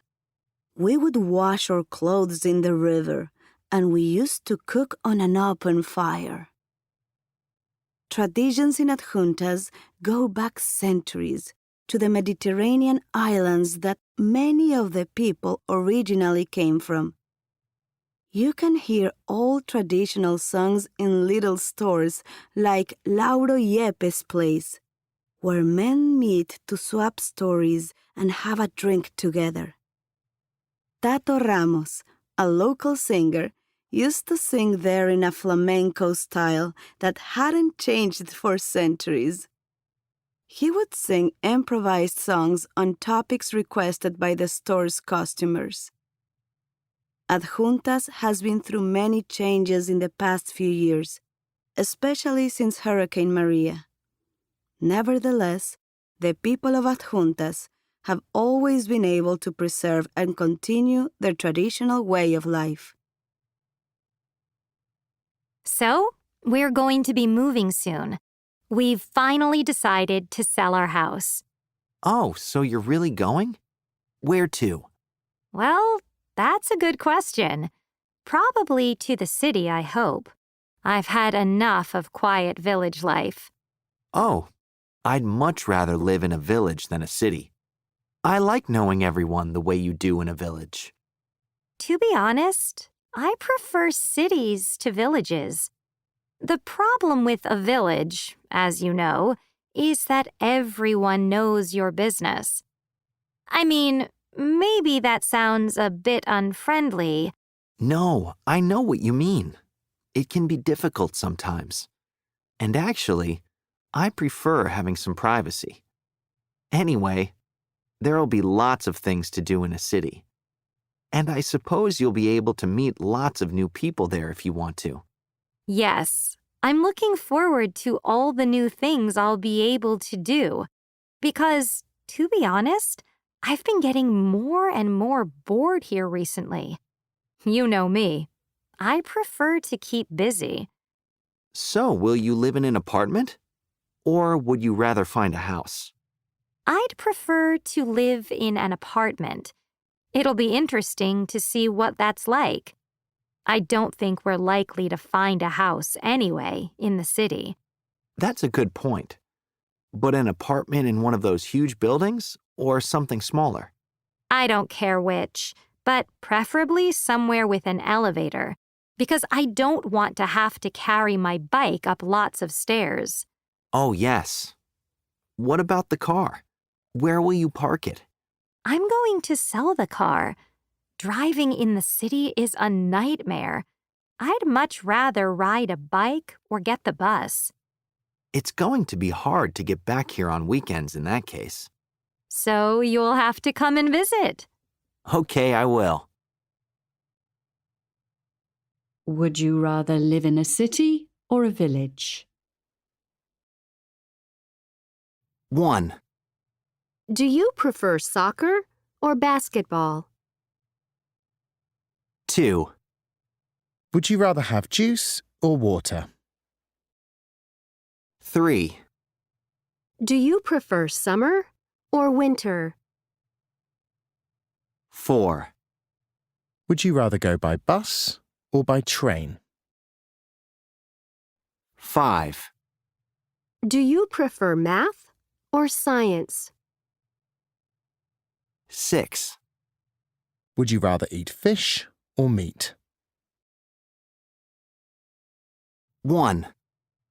My ideal trip would be one of those long, slow routes from Alaska to Patagonia or down the Mekong River in Southeast Asia. Last year, I drove across Australia. Lots of moving from place to place, seeing something new every day, full of surprises.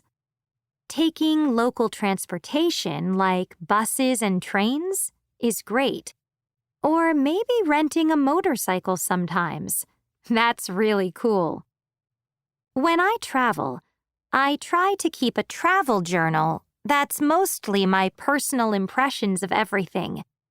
The best advice for this kind of trip is to travel light. Just take what you can carry easily. And try not to look like a tourist. 2. I actually travel every day, but not for pleasure, unfortunately. I work on the other side of town, and I get there by bus and subway. It's not a long trip, but the bus often gets stuck in rush hour traffic, so I just try to relax and listen to music or read something. That's my tip to anyone who travels every day, to be honest. Just relax and take it easy. That and always leave earlier than you think you need to. 3. I haven't traveled very much in the last few years. I've been on a few day trips and weekends away, mostly to go to weddings and things like that. I've been on a couple of organized tours of places that aren't too far away. Historic cities, museums, and so on. I'm not so interested in long journeys. It's about the destination for me. And I don't think you get any more out of traveling to distant places than you do from somewhere on your doorstep. That would be my travel tip, actually. To look around at what is close to home and easy to get to. You'll be amazed at what there is to discover. Going home. 3 writers return to the lands their families came from. Twee Hung. I step off the train in Kuala Lumpur and meet my cousins. We soon find ourselves in the famous Chinatown night market at Jalan Petaling. Brightly lit red, white, and yellow signs are everywhere. I'm not very good at reading Chinese characters, in spite of learning Chinese when I was younger. My Chinese-speaking cousins keep pointing out beautiful things to buy. But it's my first visit, and I'm too embarrassed to speak to the storekeepers. Back home in Hanoi, I love visiting markets, so I soon start to feel at home here. Maria Mullen. Arriving in Belfast is always emotional. It feels like home, even though it's a long way from Uruguay. My family and I head north for the day to some of Europe's highest ocean cliffs. After a couple of hours, we're standing on the Giant's Causeway. The wind almost blows us off the rocks into the sea. I imagine sailing across the wild Atlantic Ocean to South America, like my grandfather did all those years ago. We planned to walk along the coast like last time, but it's raining hard, so we decide to find a cafe and hot food. Maybe tomorrow will bring the sun. Frank Rossellini. When I was a child, my parents always promised to take me to Sicily one day. Finally, now that they are both in their 80s, we have managed to get here. In this tiny village, we sit down to a dinner with lots of aunts, uncles, and cousins. Eating together is still the most important part of the day here. After enormous plates of sausage, pasta, salads, and homemade bread, everyone enjoys telling us stories of the friends and family members who left for New York decades earlier. It feels great to be here, and I think about coming back again in the future. Hi, is this your first time here? No, actually. I've been a couple of times. I love staying here. So do I. I keep coming back because it's hard to find somewhere with everything you need for a vacation. To be honest, lying by the pool all day is my idea of a perfect vacation. Oh, I get a bit bored with doing that after the first day or two. I need to move around and do things. Well, why not? It's just a different way of relaxing, right? 1. I enjoy doing many sports. 2. I don't mind walking long distances. 3. I'd like to see somewhere spectacular. 4. I don't like sleeping outdoors. 5. I can't stand being in the sun. 6. I'm happy to share a room. On this show, I've interviewed lots of explorers who've been to lots of places. But I've never met a more determined, more curious traveler than Jessica Nabongo. She's the first recorded Black woman to travel to every single one of the nearly 200 countries in the world. I've been trying to find out exactly how many people say they've visited every country. It's not easy, but I've discovered that more people have been into space. It's something like 150 versus around 600, which is kind of amazing. In a way, Jessica has been traveling since the age of 4, when she used to visit family in Uganda with her parents. Years later, after reading about the first woman to go to every country, she decided she wanted to be the first Black woman to do the same. However, her mission wasn't just about checking off a list of destinations. She wanted to experience what it was that made each country unique. It's true that these days, it feels like the world has shrunk. We can zoom in on any spot on any continent in seconds, and we seem to hear news from every corner of the planet. But the Earth is vast, and Jessica has been making connections with people all over it. She's spent time with a South Sudanese woman at a cattle camp. She's shared meals with local people in places as different as Gabon and Georgia, and she's explained her journey to everyone along the way. In Mali, country number 154, she almost decided to give up. But chatting with people in a market, there was a turning point. They told her, "You're doing this for us." And she realized the power of her blog and social media posts. And so, she continued on, ending her journey in the Seychelles just a few months after her 35th birthday. So, there were two questions I needed to know the answer to. First, what has she been doing since she completed her mission? Well, she hasn't been taking it easy. She's written a book about her favorite 100 countries, which has recently been published. And second, the big question, what has she learned? Above all, she says, it's about the kindness of strangers. In Jessica's view, the way we can understand the world and love humanity is by meeting people and becoming quick friends. If you want to learn more about Jessica Nabongo, stay tuned to listen to the full interview with her. 1. How long have you been coming to this resort? I haven't been here before, actually. 2. Where have you been?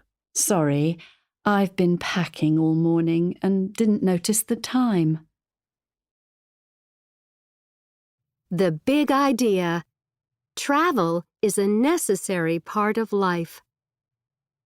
Travel is an essential human activity.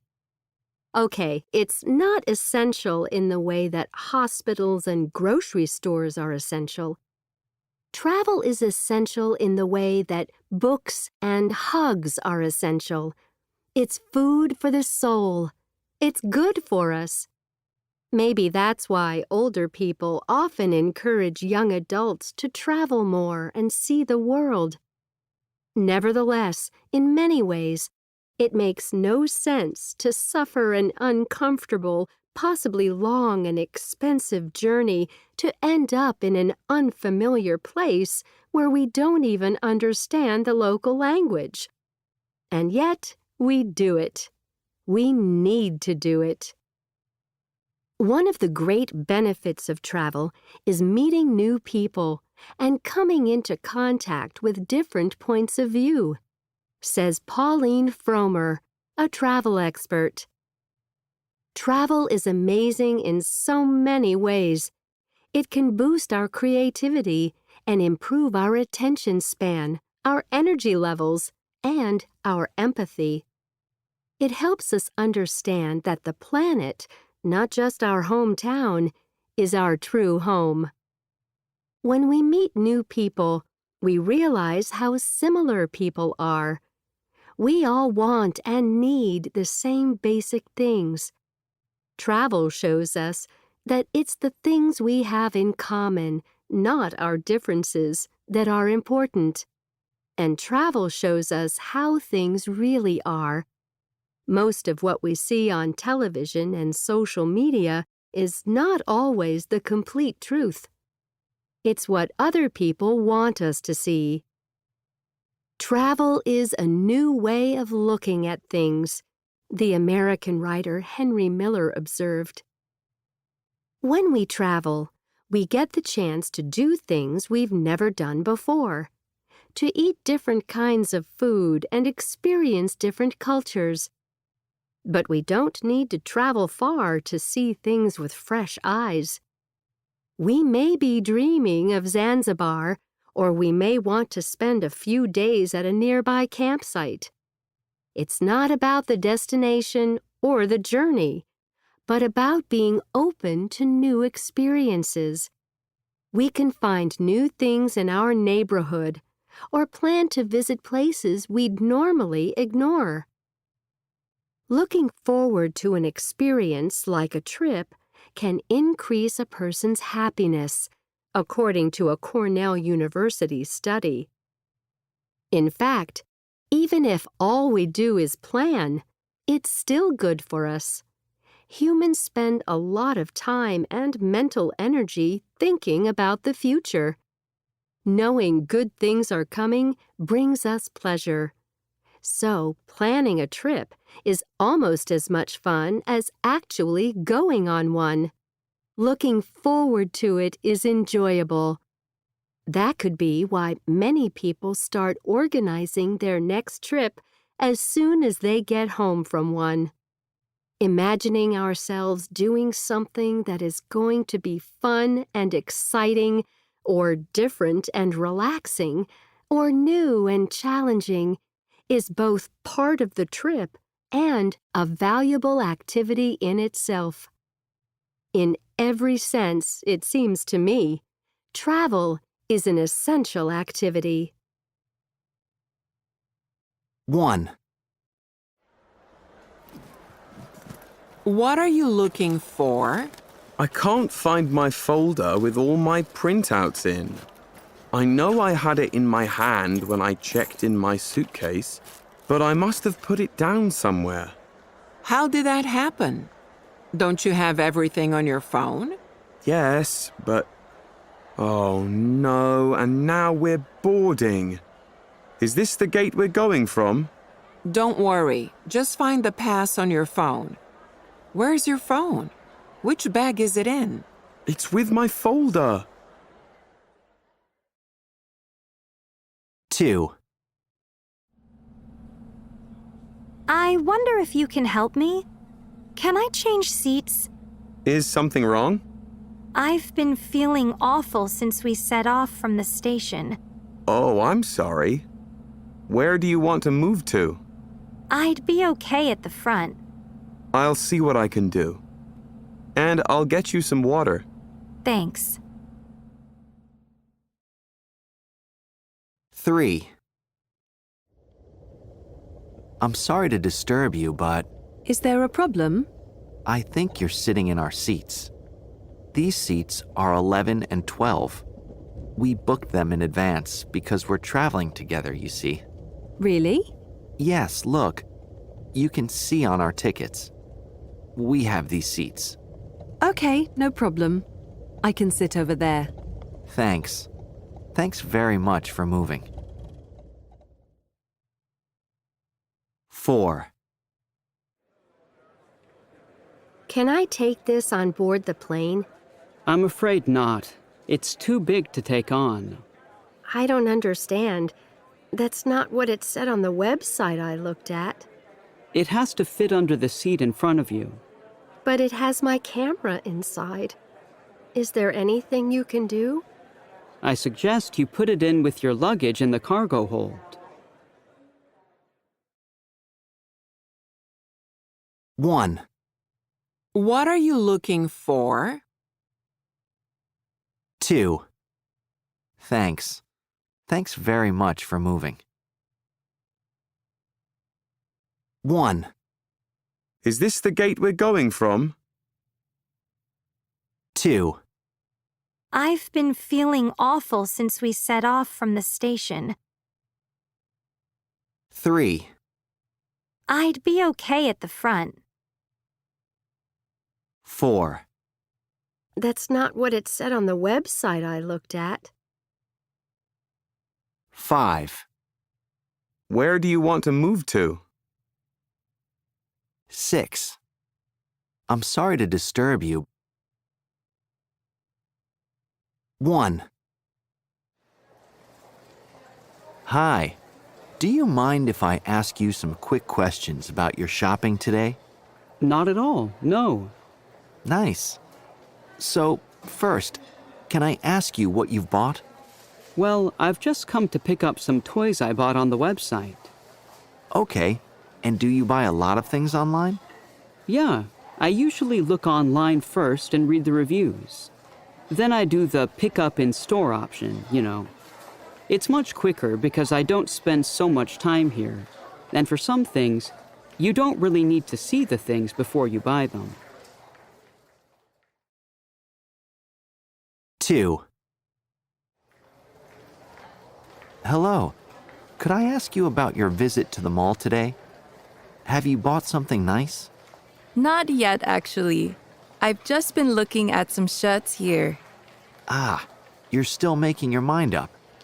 Well, I've seen a couple I like, so I'll check in one more store before buying them. Okay. So, do you usually look in several stores before you buy something? Only for clothes, really. Because you get different styles, don't you, in different places. 3. Hi. Do you have time to answer a quick question or two? Yes, no problem. Have you been shopping all day? No. I do all my shopping locally. We've come to have something to eat, and then we're going to the movie theater. Aha. So, do you go to malls very often? To go shopping? Very occasionally. I just find it easier to buy things in my local stores. They usually have everything I need. I'm not really a big fan of going shopping in malls, to be honest. But it's great for food and the movie theater. Great, thanks. Well, enjoy your food. The customer is always right. Keeping the customer happy is the only way for stores to be successful. Today, more than ever. But what do customers want? A good shopping experience. Customers from 9 countries around the world were asked about customer service. In most places, including Singapore, Italy, and Mexico, about 30% would not go back to a store after a single bad experience. However, in Japan, this number was 56%. This shows that a high standard of customer service is expected in Japan. Speed. Buying in a store, customers get their shopping right away, but a report from the U.S. found that almost 50% of customers are more likely to switch from a traditional store to an online store if the item can be delivered quickly. For online stores, about a quarter of online orders were canceled when people saw the delivery time and decided it was too long to wait. And more than half of online customers aged 18 to 34 from 9 different countries expect their shopping to be delivered on the same day. Convenience. In many places, small local stores, where food and basic items are sold, have traditionally had long opening hours. Now, in many larger stores, opening hours are also being extended so that people can go shopping at the time that is most convenient for them. And a report on shopping trends said that self-checkouts had been installed by many stores. Why? The stores say they're popular and around 70% of customers who try self-checkouts say they will use them again. The most successful shops know what their customers want, whether that is convenience, speed, or a good all-around experience, and work to improve those areas of service. So, Samira, have you read any interesting articles this week? Yes, I have, Dan. Several websites have articles about impulse buying. There's a really interesting study by the BBC. And impulse buying is? Okay. Have you ever gone out to buy just one or two items and put a lot of stuff you hadn't intended to buy into your basket?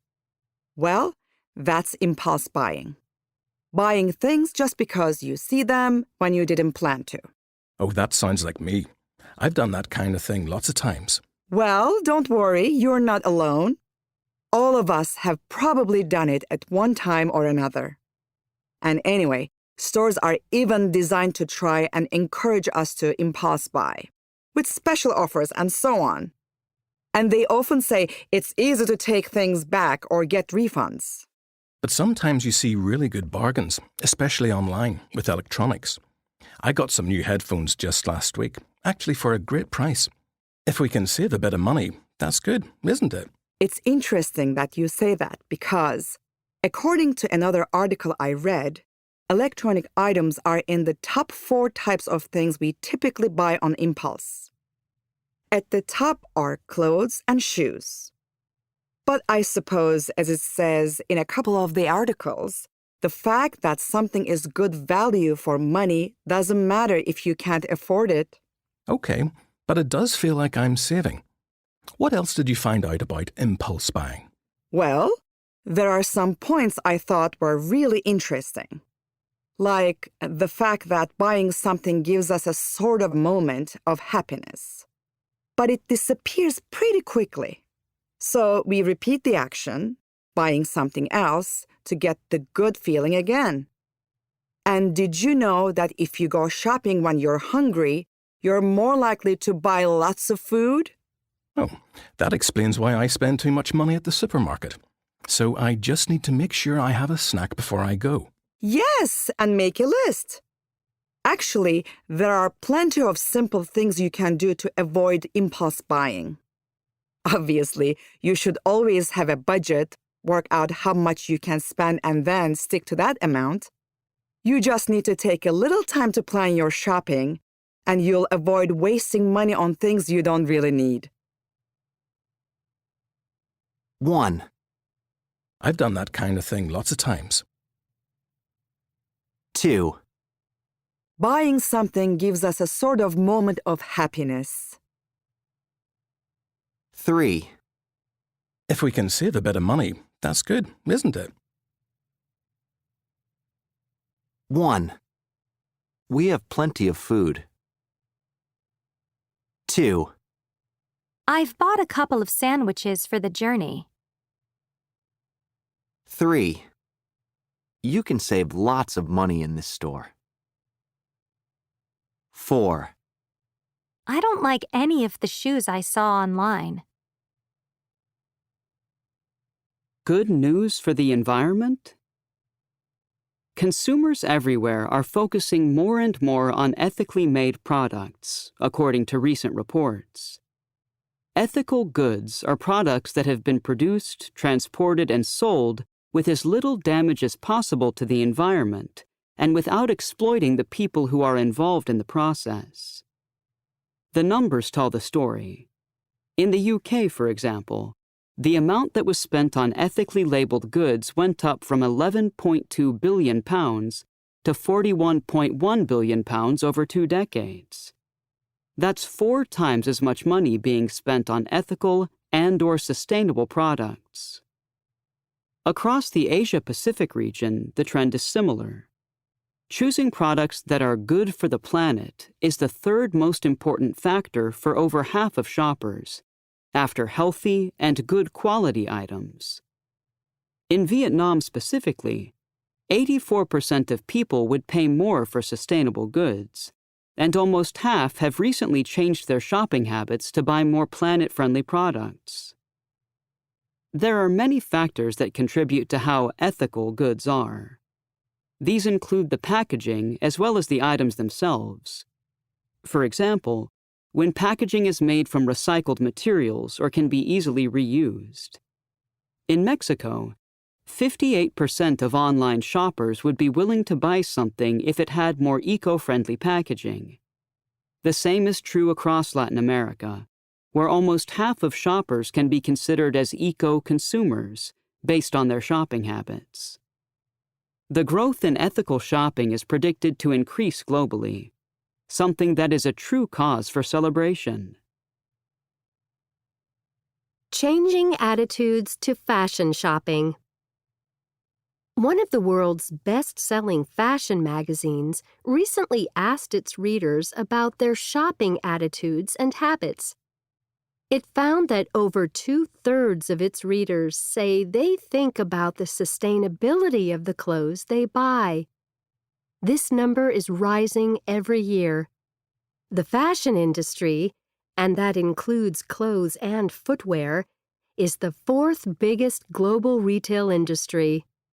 So that means any changes in shopping habits can have a considerable effect on workers, the economy, and the environment.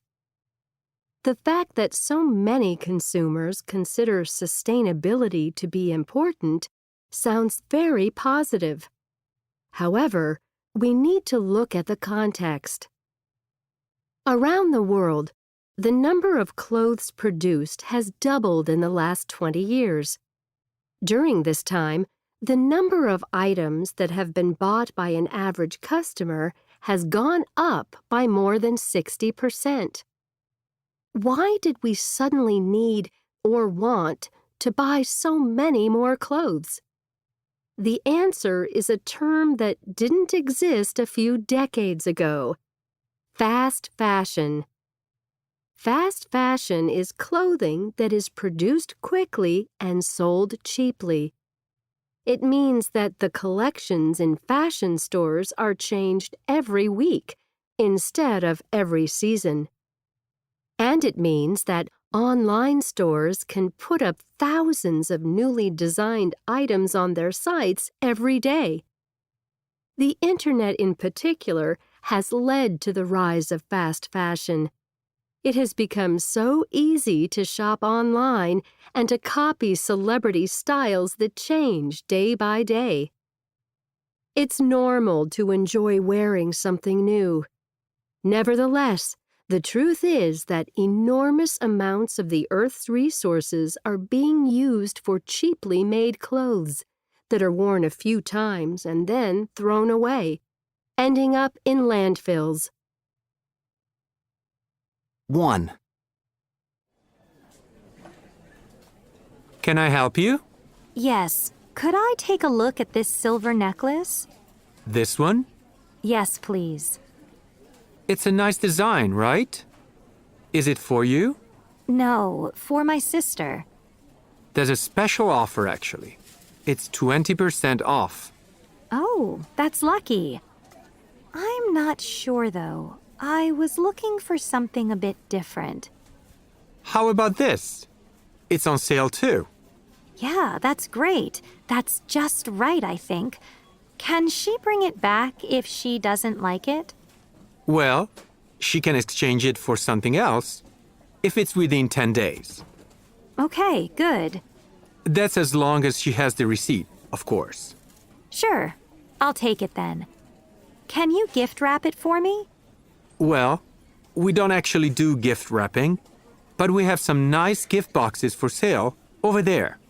Okay, thanks. 2. Excuse me, can you help me with something? Yes, of course. I'm looking for a jacket that I saw on the website, but I don't see it here. I hope you haven't run out of them. Okay, can I just check? Did the website say it was available in the store? Yes, it did. Great. Do you have the model name?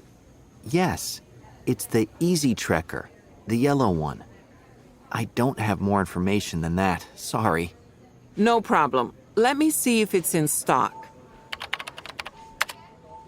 Yes, here we are.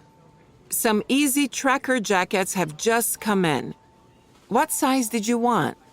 Well, I normally get XL. Oh, sorry. It looks like we haven't received any in that size.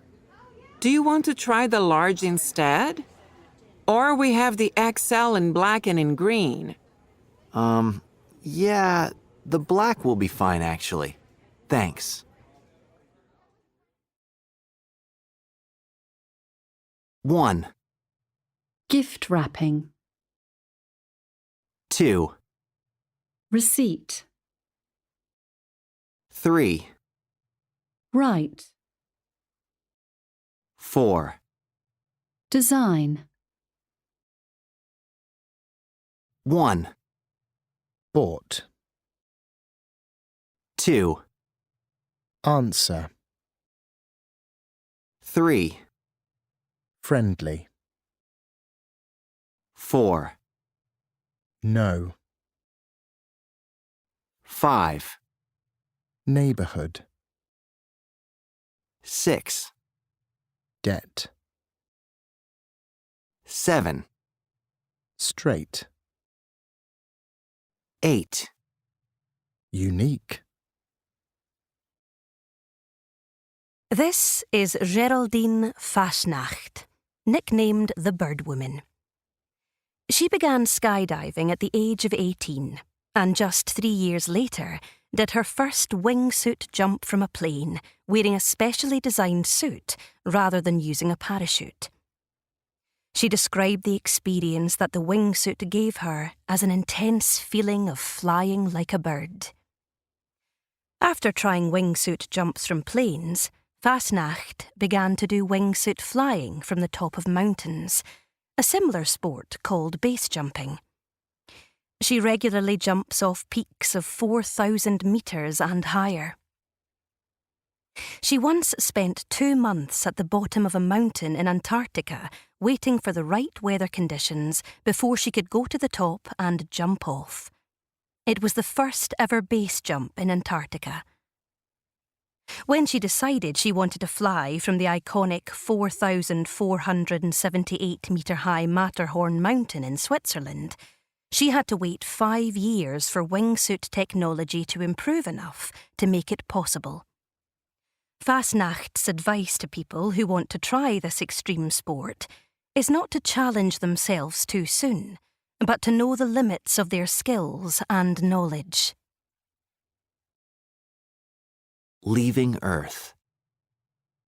Professor Stephen Hawking said that the human race has no future if we don't go into space, and he was optimistic about this possibility.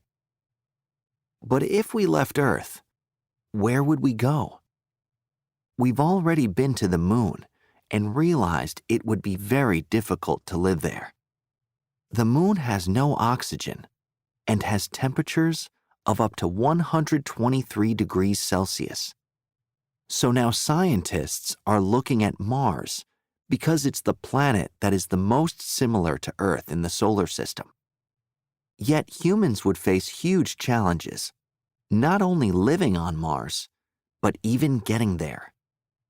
The return trip would take almost 2 years, much longer than any human has spent in space so far.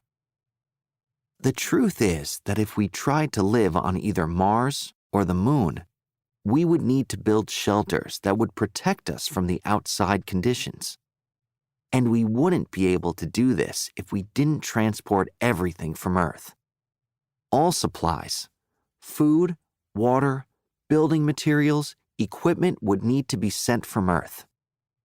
Obviously, this would be easier to do if the distance was shorter.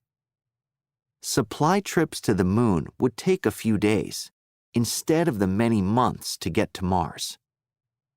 One advantage of Mars, however, is that in theory, we could make the planet more like Earth by growing plants.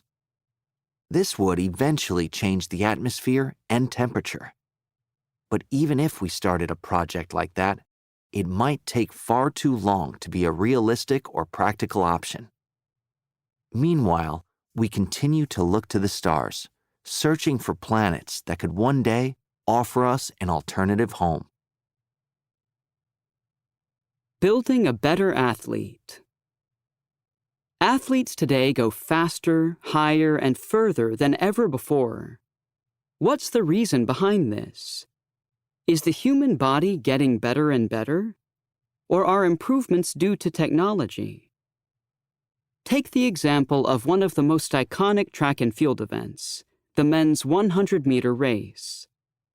America's Jesse Owens ran this event in 1936 in a time of 10.2 seconds. If he ran today, would he beat the man who did it in 9.58 seconds, the Jamaican Usain Bolt? Sports journalist David Epstein has shown that if Owens ran today, on a modern track surface, he would be only one step behind Bolt. Improvements in technology mean that today's running tracks have a special surface that actually returns energy to the athlete's legs. Using new technology like this contributes to improved performances. At the same time, knowledge about the athletes themselves is also important. Sports scientists are experimenting with new techniques and equipment that measure athletes' performance in new ways. They also analyze the food they eat and their physical and mental health. As well as being used to improve running tracks, advanced technology is also applied to the design of today's sports shoes and clothes to improve speed. For example, the material that swimsuits are made of doesn't absorb water, so that swimmers can gain valuable seconds in the pool. And before athletes even compete, technology is a big part of their training.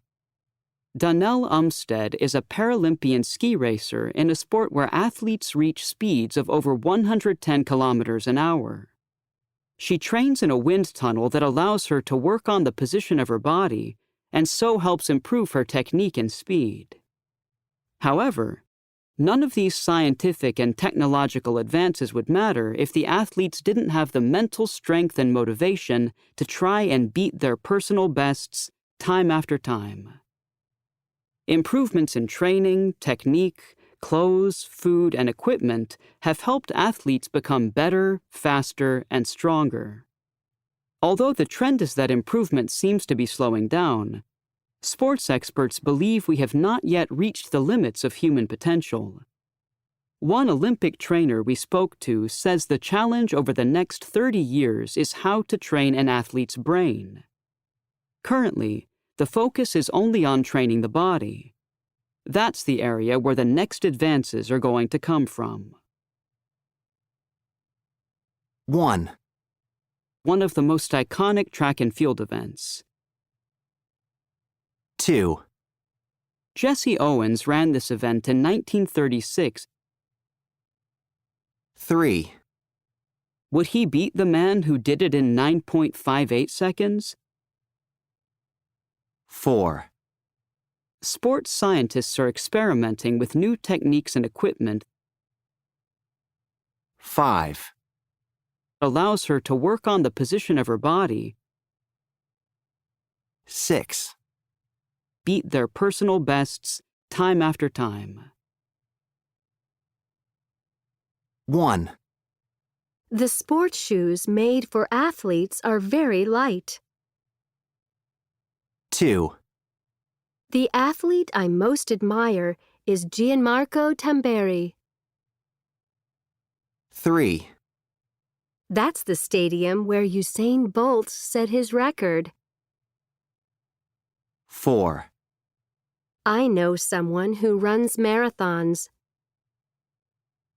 5. Wind tunnels are machines that create artificial wind. 6. Bridget Kosgei is a marathon runner whose record time is 2 hours 14 minutes. In conversation with a man who is happiest deep underground. If you're looking for somewhere on Earth that still hasn't been explored, then you should head to Southeast Asia and China. Here you'll find the longest and largest cave systems in the world. Caves like the record-breaking Hang Son Doong in Vietnam, or similar systems in Malaysia's Mulu National Park and in the Chinese province of Guizhou. International teams were invited by local experts to join in the initial exploration of many of these caves. We spoke to Colin Boothroyd, a member of the British Cave Research Association, who took part in those first explorations and is still going back to the systems today. Colin, give us an idea of what it feels like to be in places as amazing as these. It can be surprisingly comfortable. These caves are in some of the most beautiful places on Earth, and at the same time, it rains a lot. So, in fact, being underground means you stay warm and dry with a steady temperature. And it means we don't have to wear all the layers of warm, waterproof clothing we do in European caves. That's interesting, because most people think of caves as cold, dark, and dirty spaces that are full of risk and danger. It's true there are many things that can go wrong. Flooding, falling rocks, bad air quality, or problems with your equipment. But statistically, it's very safe. And I never run or jump. I take my time. Every step is careful, slow. It's about being safe and taking care of yourself. That's kind of the first rule of caving. Nevertheless, given the risks, you must have a good reason for doing it. In a word, it's curiosity. I mean, we all have a sense of curiosity, don't we? It's wanting to know what is around the next corner. There might be birds or bats flying past you underground. Where are they going? When you're exploring a new system, you never know what is coming. A huge underground space, a spectacular waterfall, or some beautiful rock forms. It's always a surprise. It might just be a big pile of rocks, so you can turn around and go back. But it's not just being curious about how far you can get in the cave. It's also about how far you can push yourself. It's about finding your own limits. But cave exploration isn't something you can do on your own. No, not at all. The larger team, in Mulu, for example, includes cavers like myself and scientists who have their own special research objectives. But then with a small team of friends, you might be spending 4 or 5 days deep underground, sleeping underground, carrying all your food and water, your equipment and lighting. So obviously, you look after each other. I find those relationships and the teamwork very satisfying. It's something that you take with you for the rest of your life. Finally, you've mentioned curiosity. Is that all the motivation you need when you are trying to keep going underground? As you push further into a cave system, the environment often becomes quite challenging. A lot of mud, scary climbing, maybe running out of supplies. And so I think being stubborn helps. When your mind and body are saying, no, stop, turn around, you push harder. You keep pushing when it would be normal not to. I'm the same in my professional life. I just keep going. Some people might see it as a negative attitude, but it gets you a long way. 1. What on earth has happened to you? There's blood all down your leg. Oh, it's nothing. I fell off my bike when I was out cycling. I fell on a bit of rock or something. It looks nasty. It's a pretty deep cut. You'd better wash it right away. Yeah, I will. Well, it looks to me like it might be worth going to the hospital. It doesn't hurt. It's just a cut, really. I'm not going all the way to the hospital about a cut on my leg. I would keep an eye on it. Actually, if I were you, I'd at least ask a nurse to look at it. Okay, if it doesn't stop bleeding, I'll go and see a doctor. 2. Ow! Is your back still hurting you? Yeah, actually it is. It hurts now and then when I bend down. I think you might have pulled a muscle or something. It's been, 3 days now? Why don't you get an X-ray? It's just an ache. Everyone gets aches and pains after going to the gym. It's normal. You're probably right, but it's best to be sure. I really didn't do anything though. I didn't fall over or have an accident. I just lifted a few too many weights. Have you tried talking to one of the trainers at the gym? Find out how long it should take to get better? Good idea. 1. It hurts now and then when I bend down. 2. Everyone gets aches and pains after going to the gym. 1. Now and then. 2. Aches and pains. 3. Food and water. 4. Mind and body. 5. More and more. 6. Nice and dry. 7. Up and down. 8. Peace and quiet.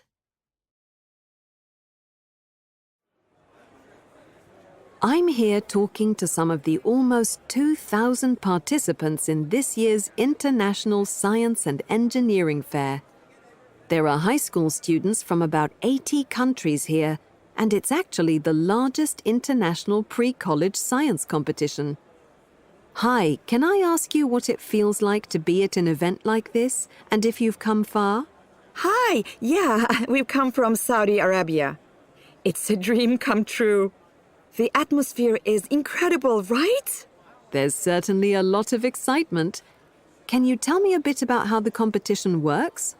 So, you send an application that describes your research project, and if that gets accepted, you make it to the final here. And then everyone presents their project to one another and to the judges. And what do you think is the best part about the fair?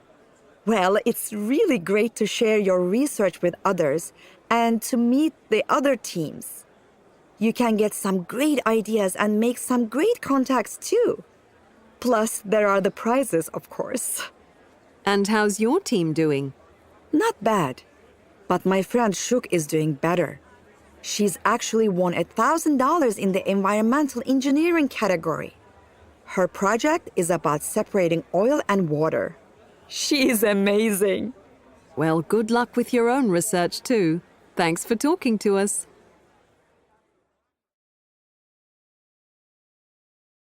Listening to the rainforest. In rainforests around the world, illegal logging is responsible for between 50 and 90% of deforestation. The Tembe people in the Alto Rio Guamá region of the Brazilian Amazon are just one group who have been affected by this. As a local teacher said, "Our forest is full of holes." She said that when she was little, there had been plenty of everything. For the Tembe people, it was difficult and dangerous to find and stop the people doing the illegal logging. Ednaldo Tembe, the chief of the Tembe people, said that they had started looking for solutions to the huge problems that the logging created. This led them to collaborate with the organization called Rainforest Connection and its founder, Topher White. The organization puts old cell phones high in the forest trees. They operate by using solar power. The phones listen for the sounds of illegal logging and send signals to computers many kilometers away. So White asked Ednaldo where the best places to install the phones would be. When they first met, Ednaldo asked himself if White could really do anything to help. But the system worked, and help the forest rangers protect the forest more safely and effectively. White said that the Tembe are an amazing example of people who are not afraid to try new technology to solve their problems. The Rainforest Connection System could have many uses in addition to listening for illegal loggers. For example, one scientist said it would help track wildlife in rainforests. And the technology, unwanted cell phones that are actually powerful little computers, is easily available to most people. It was June 1997. The World Wide Web was less than 10 years old. Digital cameras were a relatively new invention, and cell phones only had a simple and slow connection to the internet. Philippe Kahn, a software engineer, and his wife Sonia were expecting a baby. Kahn was in a race against time to develop a way to connect his digital camera to his cell phone so he could take photos of his new baby and share them with his friends and colleagues. Even though he hadn't managed to do it before, he knew that it was possible. He had already chosen a name for the new system, PictureMail. The day came, and they set off for the hospital. Philippe grabbed his laptop and camera, and Sonia reminded him to bring his phone too. As they rushed to the hospital, a police officer stopped them. Philippe explained that he and his wife were in a hurry because of the baby, and the officer let them continue on their way. In the hospital room, there was no Wi-Fi. It was 1997 after all. But Philippe's phone could connect to the server back home in his kitchen via the phone network. Philippe had promised to make his PictureMail system work in time for the birth of his baby. At the last moment, he realized there was a problem. There was one type of cable that he didn't have. He later said that at that point, he had a eureka moment.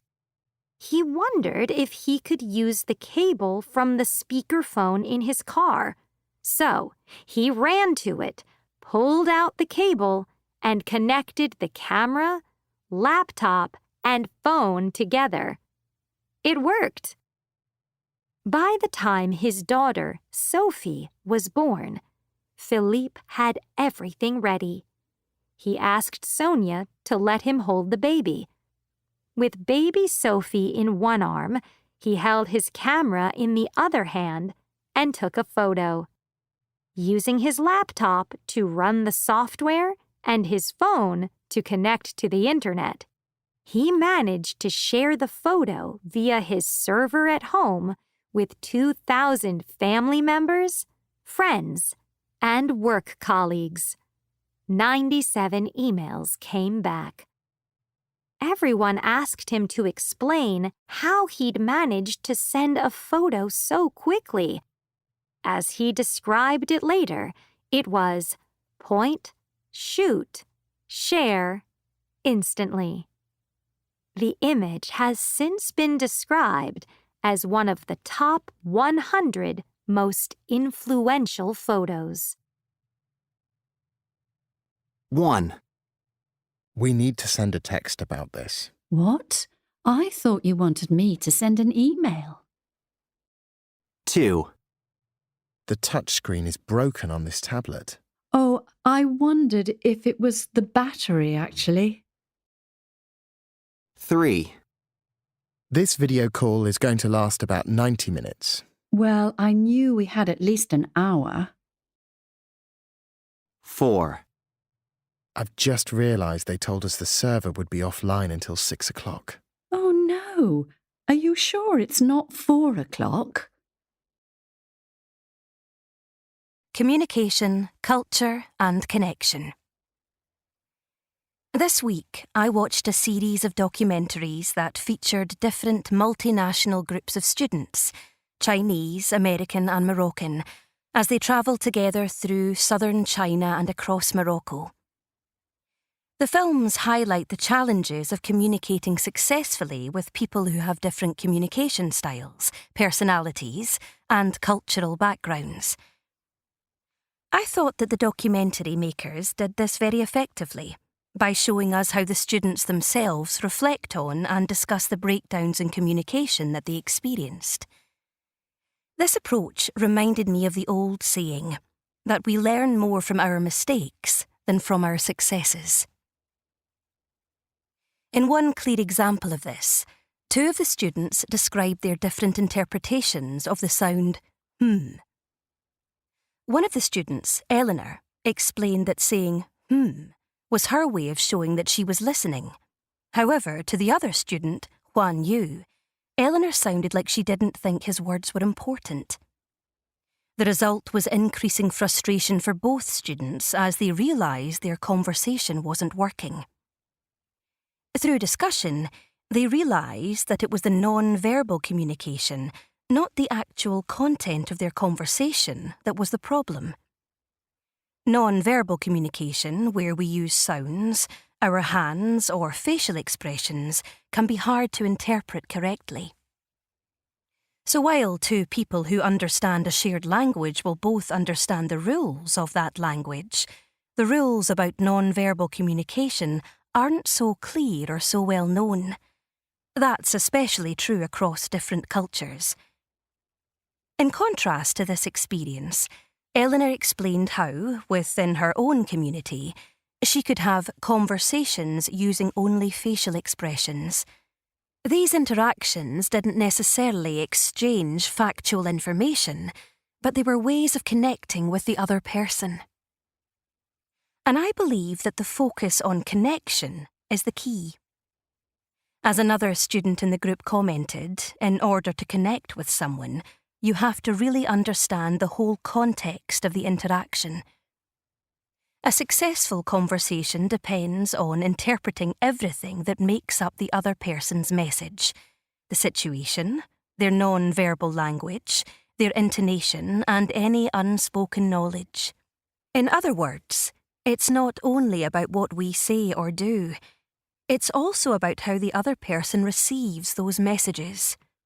Clearly, we need to be aware that there are aspects of our cultural and personal communication styles, and that includes non-verbal communication, that we might not even think about. However, if these aspects can cause misunderstandings for others, what can we do to avoid this? The most effective strategy, in my view, is to pay close attention to how the other person is reacting as we speak. Watch their expressions, understand their body language, and ask questions frequently to check that the message you are trying to send is the message that is being received. Keep working to make sure the conversation stays on the right track. And remember that successful communication is a two-way process. The documentaries are an interesting resource for those of us who are interested in communication skills. The overall lesson from the students involved is that by sharing and discussing their various misunderstandings and arguments, they learn more about their own communication styles as well as differences between cultures. This is something that we can all apply to our own interactions by trying to listen better and learn from one another. Is that your phone? Yes. Are you just ignoring it? It'll just be my friend Milos. Let me see. Yes, lots of voice messages, so I'll check them later. I have to admit, I don't really like it when people send me voice messages. I'd much rather they just send texts. The problem with voice messages is people take too long to get to the point. I know what you mean. When you read a text, you can see what it's about right away. Yes, exactly. I agree. Actually, I often think it's a bit rude to send voice messages. Really? I'm not sure about that. I mean, it depends on the reason or the person. Well, that's true. Take Milosh. He's just lazy as far as I can tell. He always sends a voice message because it's quicker and less effort for him. He starts talking without thinking about what he wants to say. But it's not quicker for me if I decide to listen to him. Yeah, that's a good point. It's easier to record yourself. But also, I think it's easier to read than to listen. But there are some nice things about voice messages. I like hearing the other person. And to be fair, sometimes things are just too complicated for a text. I suppose so.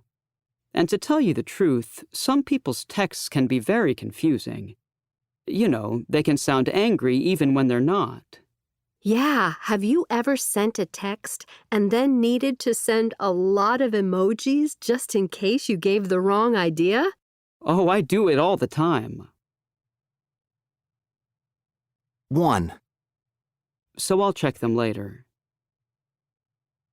2, Actually, I often think it's a bit rude. 3, He always sends a voice message. 4, I do it all the time. I work in a government office and I can speak Portuguese and English as well as my first language, which is Spanish. So I have no problem helping most foreigners who come to the office. But if a Spanish deaf person needs information, either I have to write my questions or they try to lip read me. There are some apps that can help too. But it just didn't seem right to me. So I took lessons in Spanish Sign Language. I discovered a whole new culture. I have to keep practicing just like any new language. So I socialize in a signing cafe that's near my work. It feels great to be able to include a whole group of people in my life. One of my best friends growing up had deaf parents. When I was at his house, he had to translate for us and spent a lot of time reporting what I wanted to say to them. And coincidentally, I was born deaf in one ear myself. So putting it all together, it made sense to learn to sign. Another friend invited me to go along to a course at college, and I got extra credits for it too. If I ever lose my hearing in my other ear, at least I'll be better prepared, because I know that lip reading can be challenging. How did some giraffes get trapped on an island? And how did people help them to escape? It all began when a team of conservationists moved some giraffes to the edge of a lake where they would be safe from poachers. The piece of land was surrounded by water on 3 sides. But then the piece of land became a small island after extremely heavy rains, meaning that the giraffes were running out of food. And giraffes don't swim. A special boat was built, big enough and strong enough to carry a 2,000-kilogram, 5-meter-tall giraffe. But of course, you can't persuade an animal of that size to simply walk onto a boat. It had to stay standing up because giraffes' bodies are not designed to lie down. It can be very dangerous for them. So the decision was made to tranquilize the giraffes one by one, just enough to calm them down for a short time. The first one was a female called Asiwa. Clearly, you have to know what you're doing, except that this was the first time anyone had ever done anything like this. The vet managed with great difficulty to tranquilize her. What happened next was like a scene from a pit stop in the middle of a car racing event. A whole team who worked at lightning speed to tie a rope to her, to cover her eyes, and to block her ears with socks. And then the whole team guided her off the island, onto a boat, and across the water to dry land. Over the next year, all of Asiwa's group, including a 2-meter-tall baby, joined her in their new home. Local experts. There are regions of the world where extreme weather conditions are part of life. The people who live in these places have always had expert knowledge and understanding of how to live in such challenging climates. Take the Arctic regions, where freezing temperatures are normal for months at a time. The Inuit have traditionally traveled around efficiently on sleds pulled by teams of dogs and built igloos that protect them from temperatures of -40 degrees Celsius. They made clothes from sealskins and furs that gave them perfect protection against extreme weather conditions. However, as we can read in the book The Man Who Ate His Boots, early visitors and explorers to such regions often didn't understand the importance of local knowledge. Its author, Anthony Brandt, criticizes mistakes made by the British explorers who traveled in the Arctic around 150 years ago.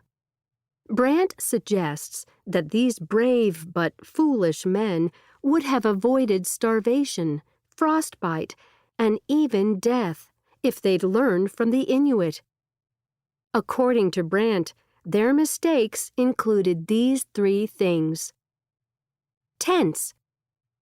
The British put up tents. Tents freeze in sub-zero temperatures and don't keep any heat inside them. If the British had built igloos, they would have been warm even in the worst Arctic weather. Clothing. Frostbite was common among the explorers, but if they had worn sealskin clothes like the Inuit, they wouldn't have suffered from frostbite. Dog teams. Why didn't the British use dog teams to pull their sleds, as the Inuit did?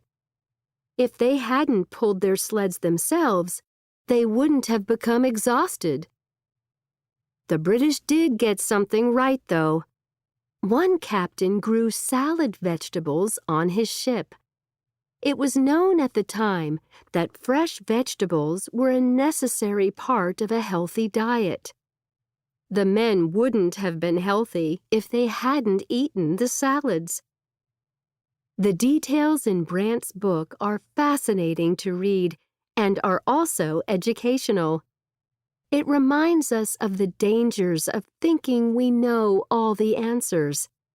Anyone about to start a new project of any description would benefit from reading the book. The first real eye-opener I had of what life was like in the African forest was on my first ever expedition. It was the first day, and we ended up making camp early that evening. I was exhausted, and I fell fast asleep straight away. About 4 hours later, I was woken up by a lot of screaming and shouting, and the words "Njoko, Njoko." It was the local trackers shouting. Then I heard loud trumpeting and sounds of heavy steps. Basically, we'd put our tent in the middle of a giant elephant path. We couldn't have picked a more inappropriate place. By the time I'd managed to get all my gear and get out of the tent, all of the trackers and all of the local guides had already disappeared into the night. When we came back, 3 of the tents were completely destroyed. That was my first taste of where not to set up a camp in the forest. A couple of summers ago, we went to Siberia.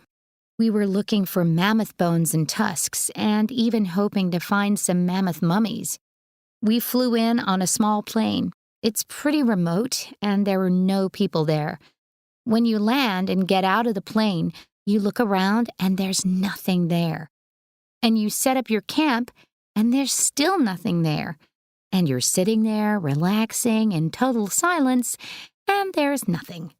Then, all of a sudden, you're joined by 10 million mosquitoes. I remember we made this kind of rice and fish dish for dinner, and we were sitting there trying to enjoy this rice and fish meal, being eaten alive by mosquitoes. We had nets over our heads, but they were totally inadequate. The mosquitoes could still bite you, and you had to take the net off in order to eat. Every time you did that, hundreds of mosquitoes landed all over your face. They got in the food as well. It was just 1 part rice, 1 part fish, and 1 part mosquito. You could go mad after just a few days of that. 1, Exhausted.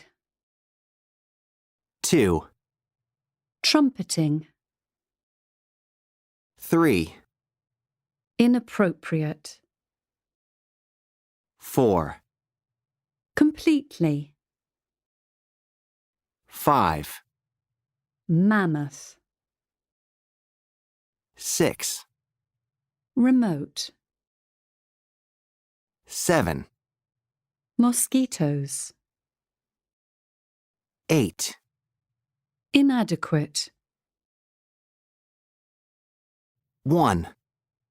I couldn't have felt any worse.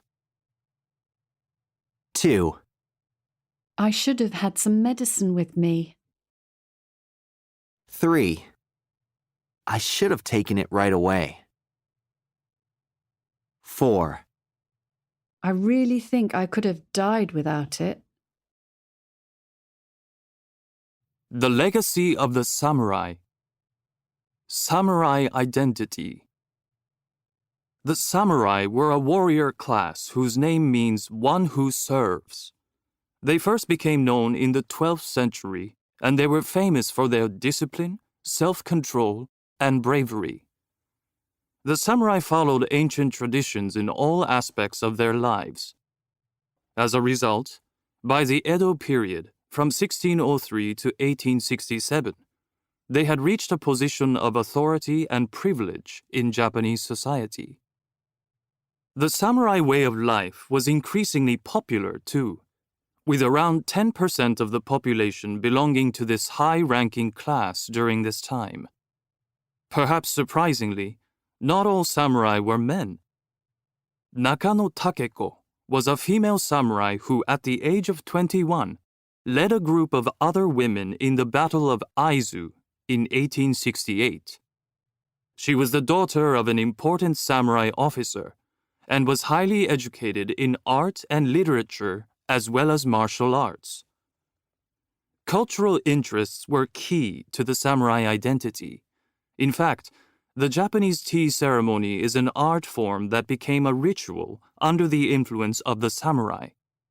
It was one of a number of activities, such as flower arranging, writing poetry, and going to the theater, that all samurai took part in, as they socialized with the artists, writers, and philosophers of their time.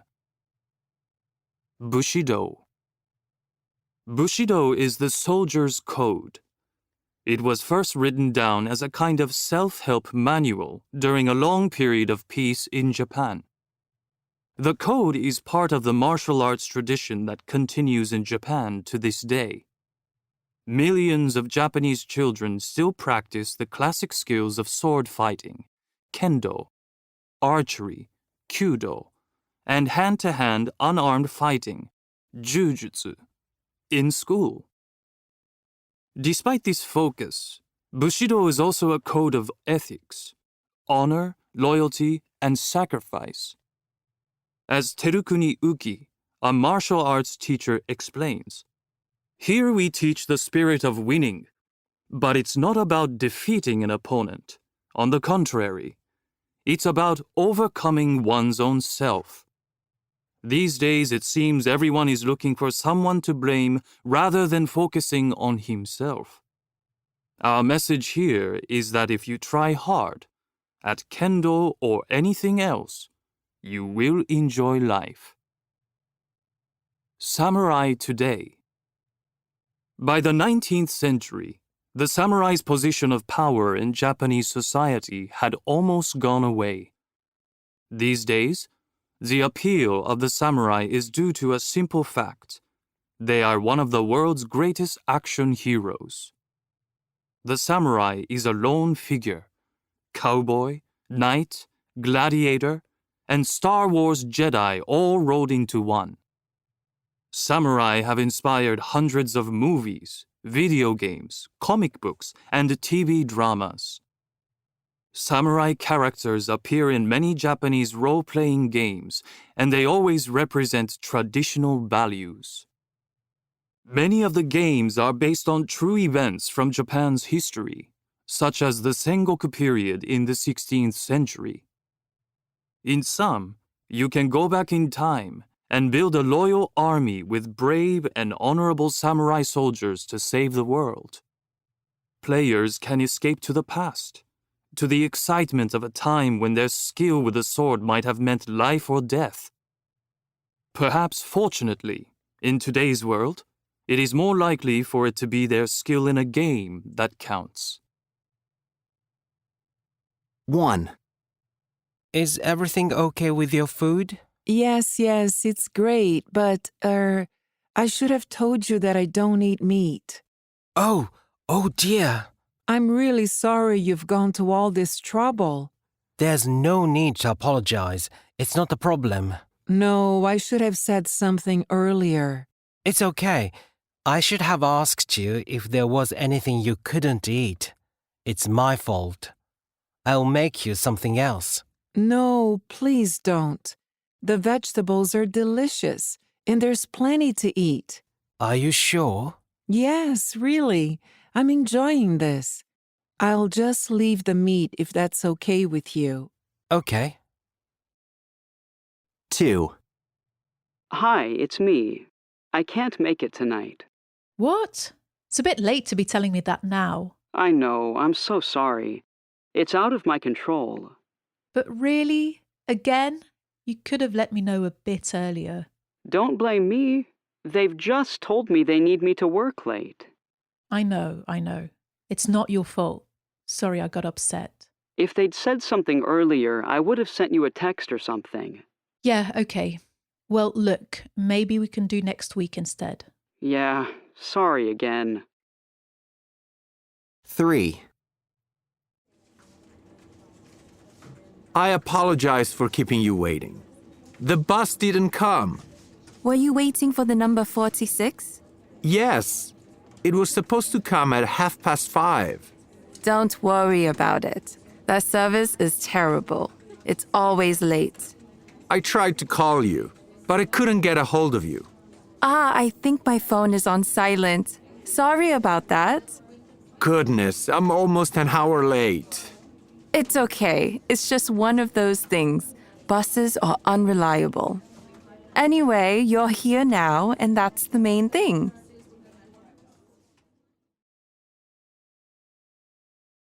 I'm really sorry you've gone to all this trouble.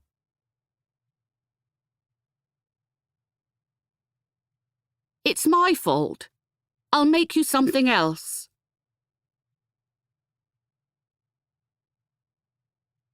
I'm so sorry. It's out of my control.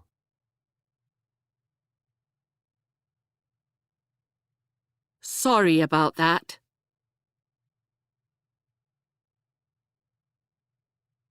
I apologize for keeping you waiting.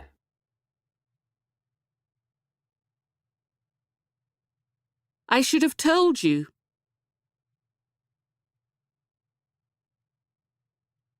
There's no need to apologize. It's not a problem.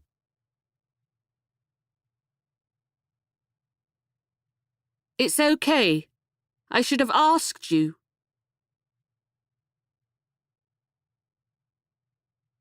It's not your fault.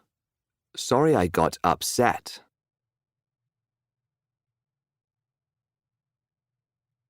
Don't worry about it. That service is terrible.